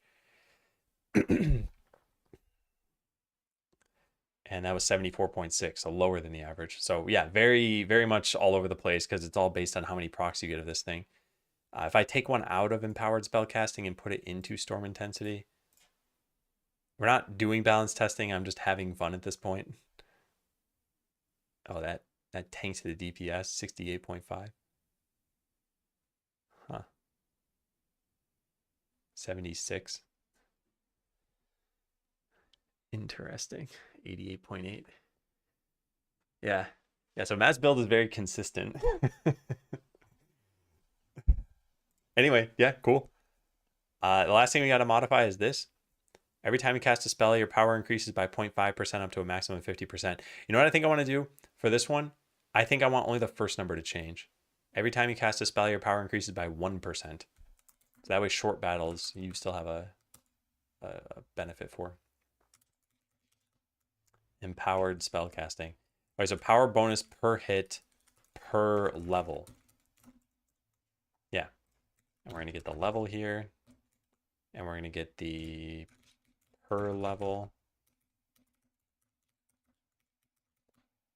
All right, so every time you cast a spell, your power increases by per level plus per level per level. This is level times per level up to a maximum of that. Cool. And now we try to build. It'll be an error. Let me go fix the error. Yeah, checkpoint number 4 is going to be amazing.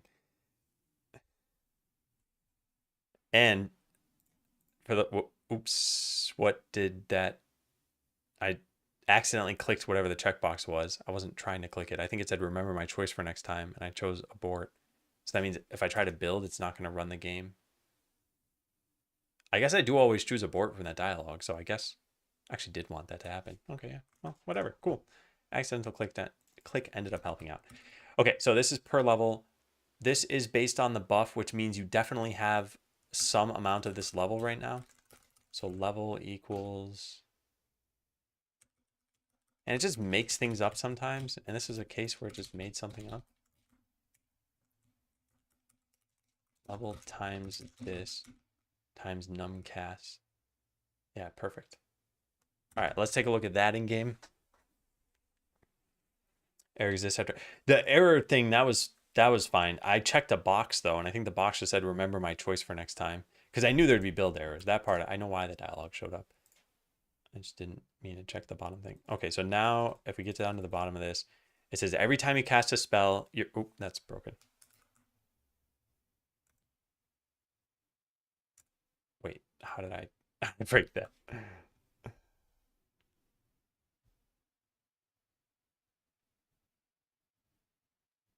Oh, per level should be P1.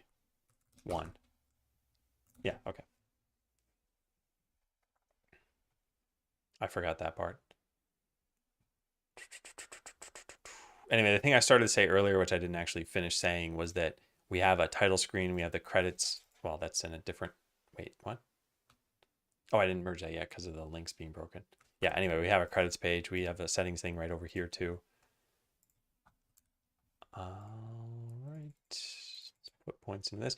Every time you cast a spell, your power increases by 0.0%, 0.5% per level, up to a maximum of 50. Yeah, so this is make it go up faster. Cool, cool, cool. Links are not broken. Oh, did you fix it?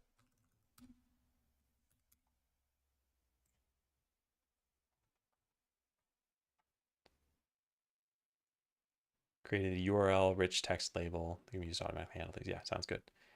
Cool. Yeah, I will take a look.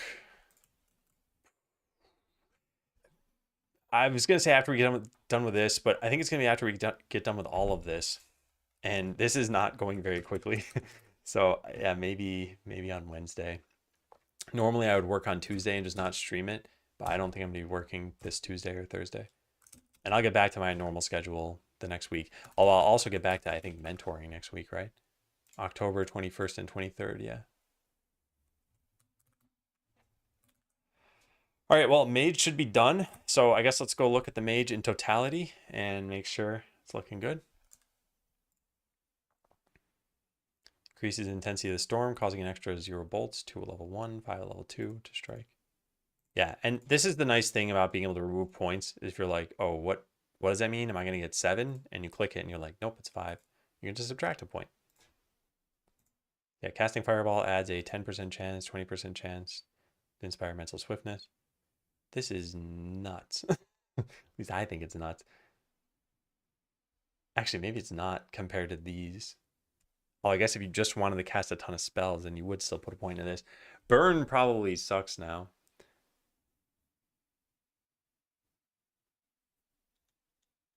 Yeah, it's probably bad. Originally, I wanted it to be that you did more damage to enemies that were burning. It might still be worth doing something like that. But I guess what we could do is we could just buff the damage on this. Actually, what would be interesting is comparing just burn versus ice blast. Either way, that's not what we're here to do, so I probably shouldn't focus on that. We're just here to make sure that these tooltips look right, and they do. Yeah. No, that's not right. You can put 3 points in that? Forgot to cap the level. Maybe we should just make the max level 2 by default? No. Then coincidentally, we'd have the right level in a lot of places when we really should have specified it. Syntax error.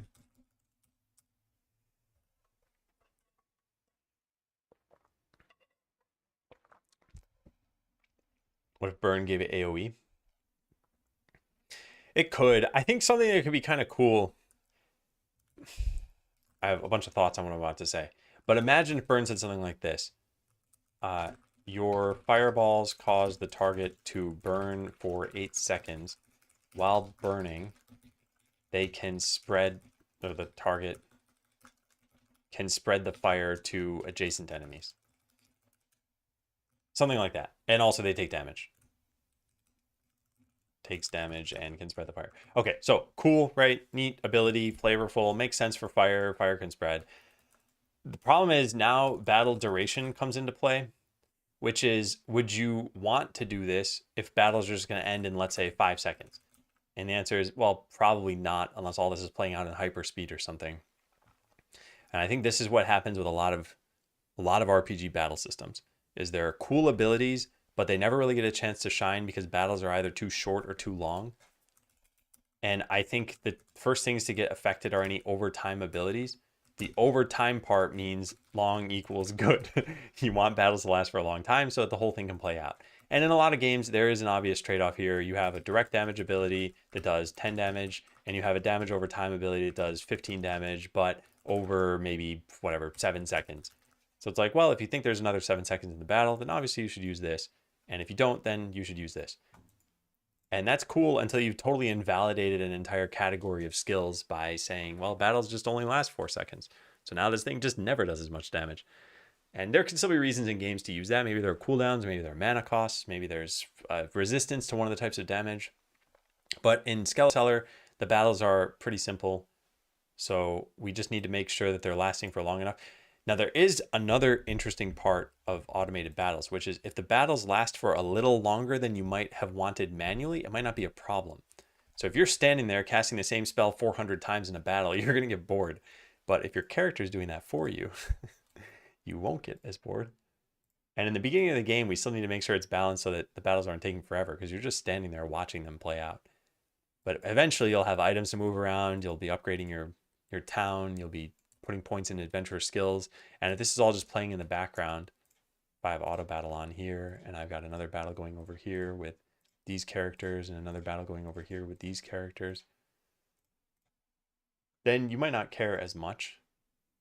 I can't show them all on the screen unless I turn off my keyboard camera. But yeah, these will just keep going. All right, let's check this in. Because now the mage is done. This is actually what, 3 commits? So this one, the town, I think those 2 are their own commit. Yeah, we just don't need to call grant most things from here. Can't do that because I already staged it. Oh God. There. Yeah, nice. Pretty minimal change. but a nice little quality of life thing to be able to add that in with one line of code instead of copy pasting a bunch. Make grant most things its own function. All right, next up is the array extensions. Made a get within bounds, which could be checked in with just these two things at first. Make get within bounds array extension. This is going to be used in an upcoming commit. So I wanted to just do the splitting here. Nothing else is part of that, right? Yeah. All right, then the final commit, this is to do all the stuff I did with the rogue, but with the mage. I'm just scrolling through to see if there are any obvious problems, or really we should look over this a little more carefully. I don't care about the number changes. We already tested the max level on everything. What I care about is making sure the levels of things are still correct in abilities, which so far that is not an issue. We didn't change any abilities, I suppose. Yeah. And this is empowered spellcasting. I think we're good. Yeah. All right, I'm going to copy paste the commit message we had from the rogue. Revamp rogue ability. And we just replace it with mage. So of all the classes that we have in the game, I think the mage has the fewest options because they have 2 skills that can only have 1 point in them. You can also have specific instances where enemies resist zap. Yeah, the only time I want there to be special abilities like that is against bosses. And I think it would be probably a little strange if we were like, oh, this has an element of lightning, but it only matters in this one fight in the game. At that point, I guess what we could do is we could just say, like, this boss negates 1 skill from each adventurer. And it lists rogue, quick strike, mage, lightning zaps, warrior, whatever, crush. Cleric, nothing. All right, so next up would be the warrior. I want to get some food pretty soon. Who made the icons? These are all from gameicons.net. But I'm debating on whether we should draw custom icons for everything. I think they would look more fitting, but it would require way more artwork for each character.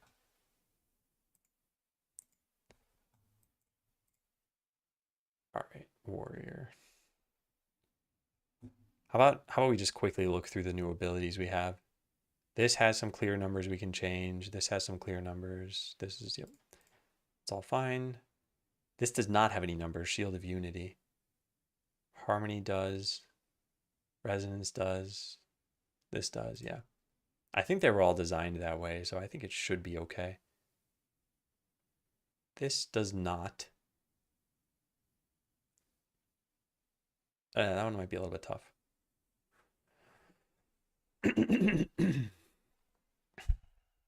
And we could summon the zombie with less life or something, but yeah, that was the idea I had. What's this? Dodge. That's fine. This is also not easy to do. It's called triple split, which suggests that it's only the 3rd arrow. This is pretty cool.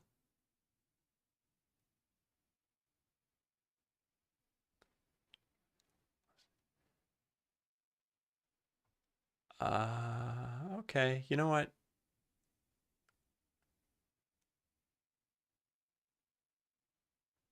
I think a couple of these are probably going to end up. These have the same icon, which is probably a mistake. I think a couple of these are going to end up with only 1 skill point in them. Let's go find. Oh, I do not like this thing showing up. How do I stop this from showing up? Because I had turned this off somehow. Is there like a view preview, hide preview? There we go. I think when I accidentally pressed the print key, I had something happen with that. All right, Radiant Retaliation uses Shield Reflect. Radiant Retaliation. Shield Reflect.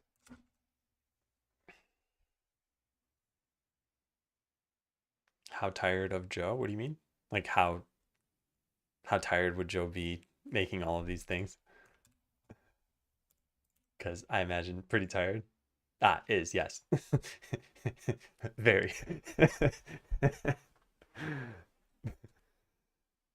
No, actually, I think I've said this of everybody who's working on Skeleseller, but there's no rush for really anything.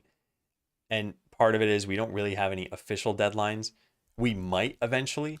So, for example, I think the Steam idle game sale or whatever is February, maybe. I don't think we're going to hit this. But if we were trying to hit this, that's just a deadline we have no say in. And it won't happen again for probably another year. And if we could be ready in time for that, I think it would probably help a lot. But I think the odds are pretty low. Hey, Kyman. I am doing well.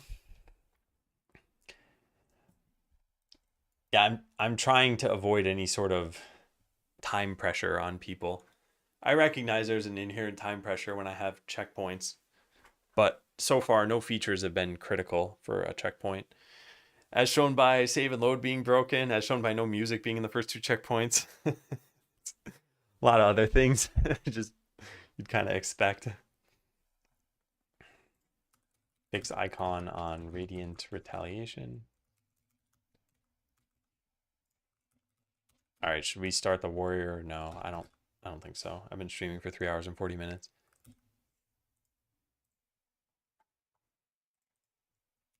All right, so where I left off, revamping the warrior next. Did the rogue and mage.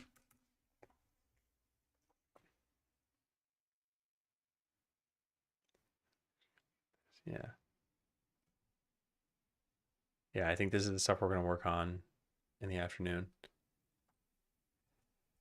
Oh, sure is a lot to do.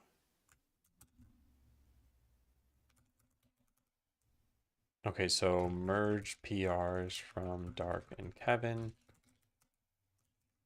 Then worked on the remaining skill tree tasks, e.g. rebalancing skills to work with fewer points. Actually, that's really all we've done. And that's that, I think, for the morning. It is 12:20. Been streaming for 3 hours and 40 minutes. Did I keep a spreadsheet like this at Google? Yeah, I did. And since I was there for 3 years, I eventually just made tabs for each year. I'm going to probably do that with this too. I think this is nice. I think it's a nice reminder of how long you worked on something, what you did. And the other thing that's kind of cool is, you know, come 2030, I'm going to forget how long Skeleseller took, unless I'm still working on it. Then I'm almost certainly going to remember. But yeah, you'll just be like, oh, how long was that? Wow, I made a game in whatever, a year with 4 other people. And yeah. Well, for 8th class to be added in the future called Warlock, summoning big demons, the link between the demon and the Warlock and debuffing enemies. We're probably going to add another, I think, 6 classes, maybe 5 or 6. I want one to be a summoner. I want one to be a healer, but this one via shielding, not via actually curing. I want there to be probably a berserker class. I want there to be an evasion tank, the ninja class. And I want there to be a mitigation tank. That's the golem.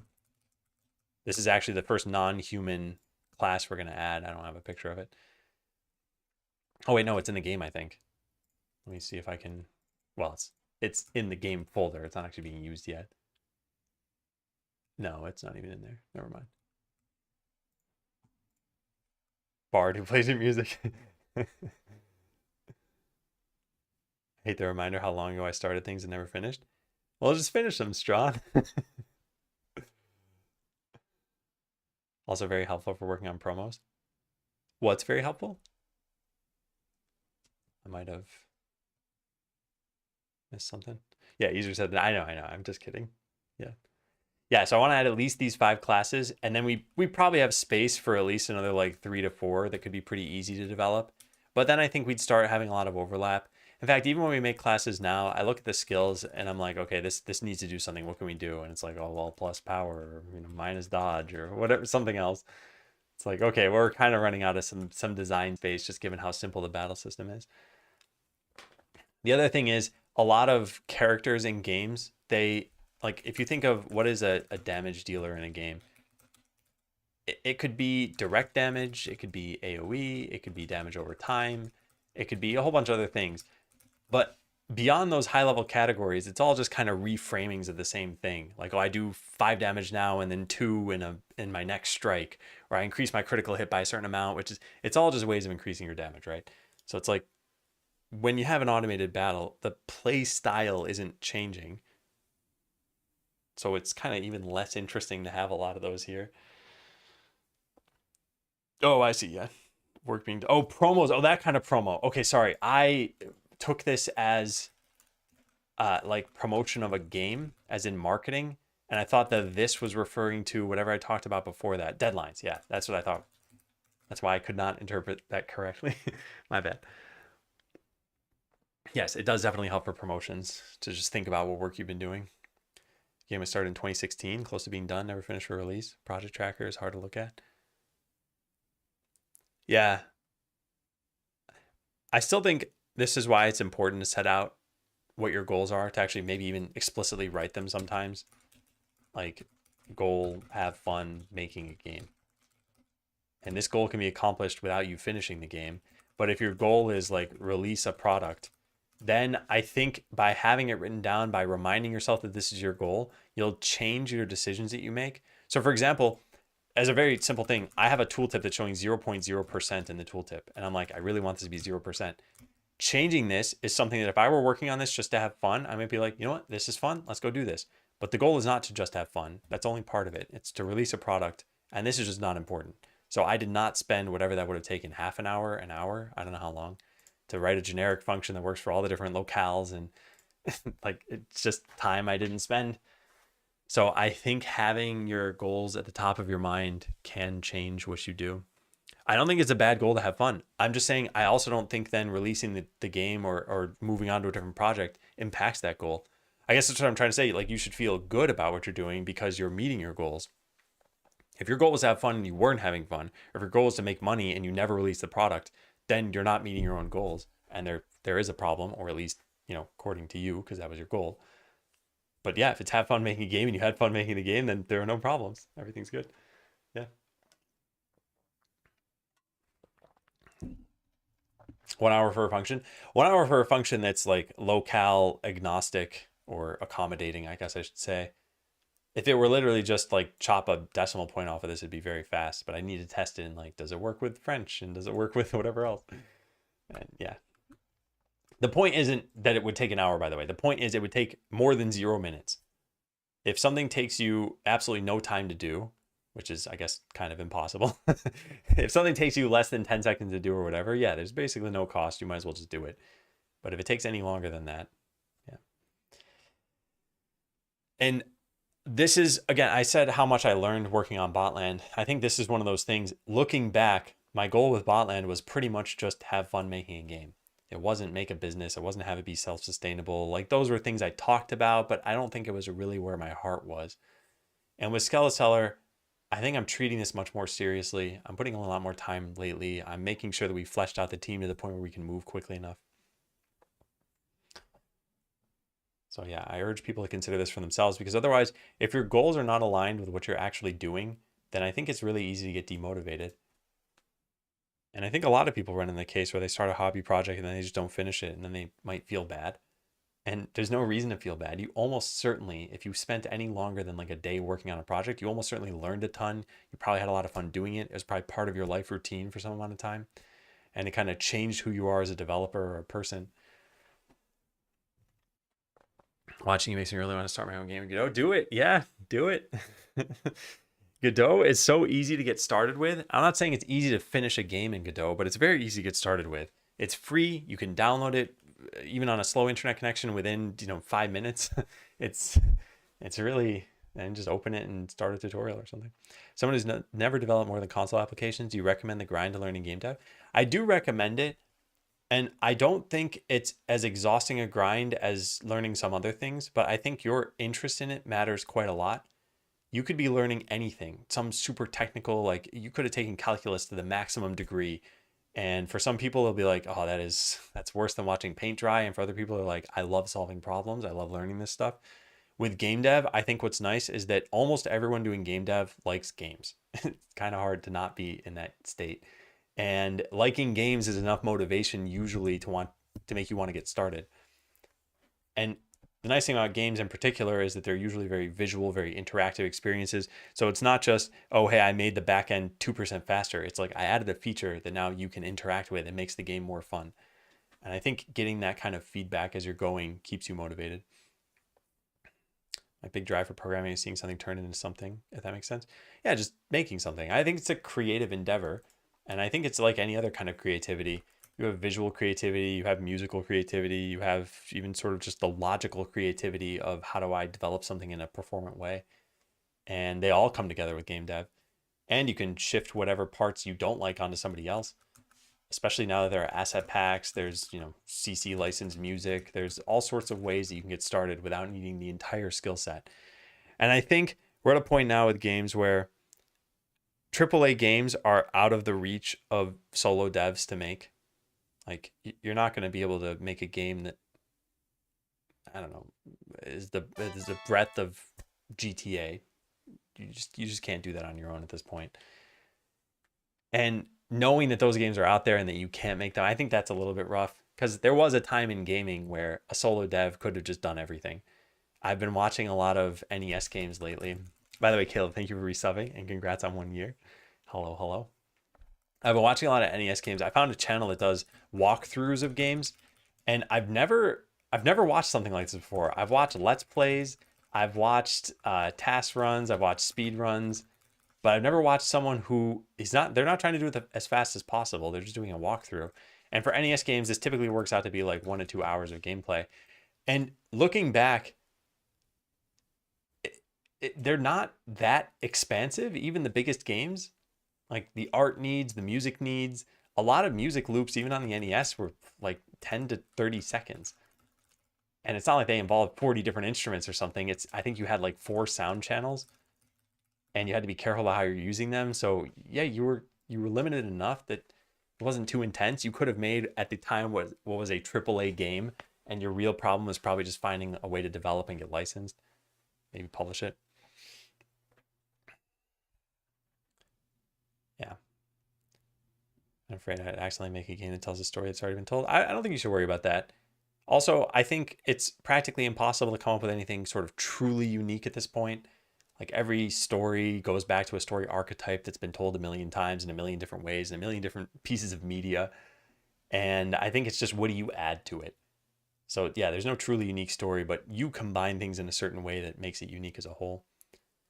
What do you think now makes it take more time to make a AAA game title? Well, for one, just the asset level of depth that you have. Think of the visuals and think of the music and how that's changed. So music used to be little beeps and boops, and now it's just real instruments played by an orchestra. Do you have the ability to make an orchestrally nice sounding music, like a piece? Probably not. Probably most people don't. But could you have made like a nice little chip tune? Like, yeah, well, more people have that skill. Not everybody. Visuals, can you draw an 8-bit sprite that is literally like 8 pixels by 8 pixels? You only have 64 pixels in this thing. And yeah, probably most people could learn how to do that. Could you learn how to make a 3D animated environment with like proper physics and everything? Like, probably not. Have I played Hollow Knight? I did for about 2.5 hours. I did not like it. I should probably give it another shot at some point. The game just felt very slow to me. I have to give it a shot once school's all wrapped up, nearly done with second associate's degree, and this one has killed any free time I've ever had. Yeah. But keep it in your mind. When you do find some free time, maybe download a game engine and try out a tutorial. It's got to be your whole soundtrack. Hey, maybe you make a drumming rhythm game or something and you play to your strengths. Who knows? Not a Dark Souls person confirmed. I played Dark Souls for about half an hour, I think, or maybe an hour. I think I would like these games if I spent more time on them. I don't dislike difficult games. I don't dislike Metroidvanias. I just couldn't get into Hollow Knight for some reason, and Dark Souls I only played when I was at a friend's place, and then just didn't play again after that. All right, I'm gonna get going. I want to go get lunch. I know I said I was gonna get going like 10 minutes ago. There will be an afternoon stream. I'm gonna spend about an hour on lunch, thereabouts. Come back and maybe spend, I don't know, another 2 hours, something like that. Yeah, I probably would like it. Anyway, here's Discord if anyone wants to join, and here is the wishlist link on Steam if anyone wants to go check that out. I'm gonna get going finally. Take care, everyone. Have a good day.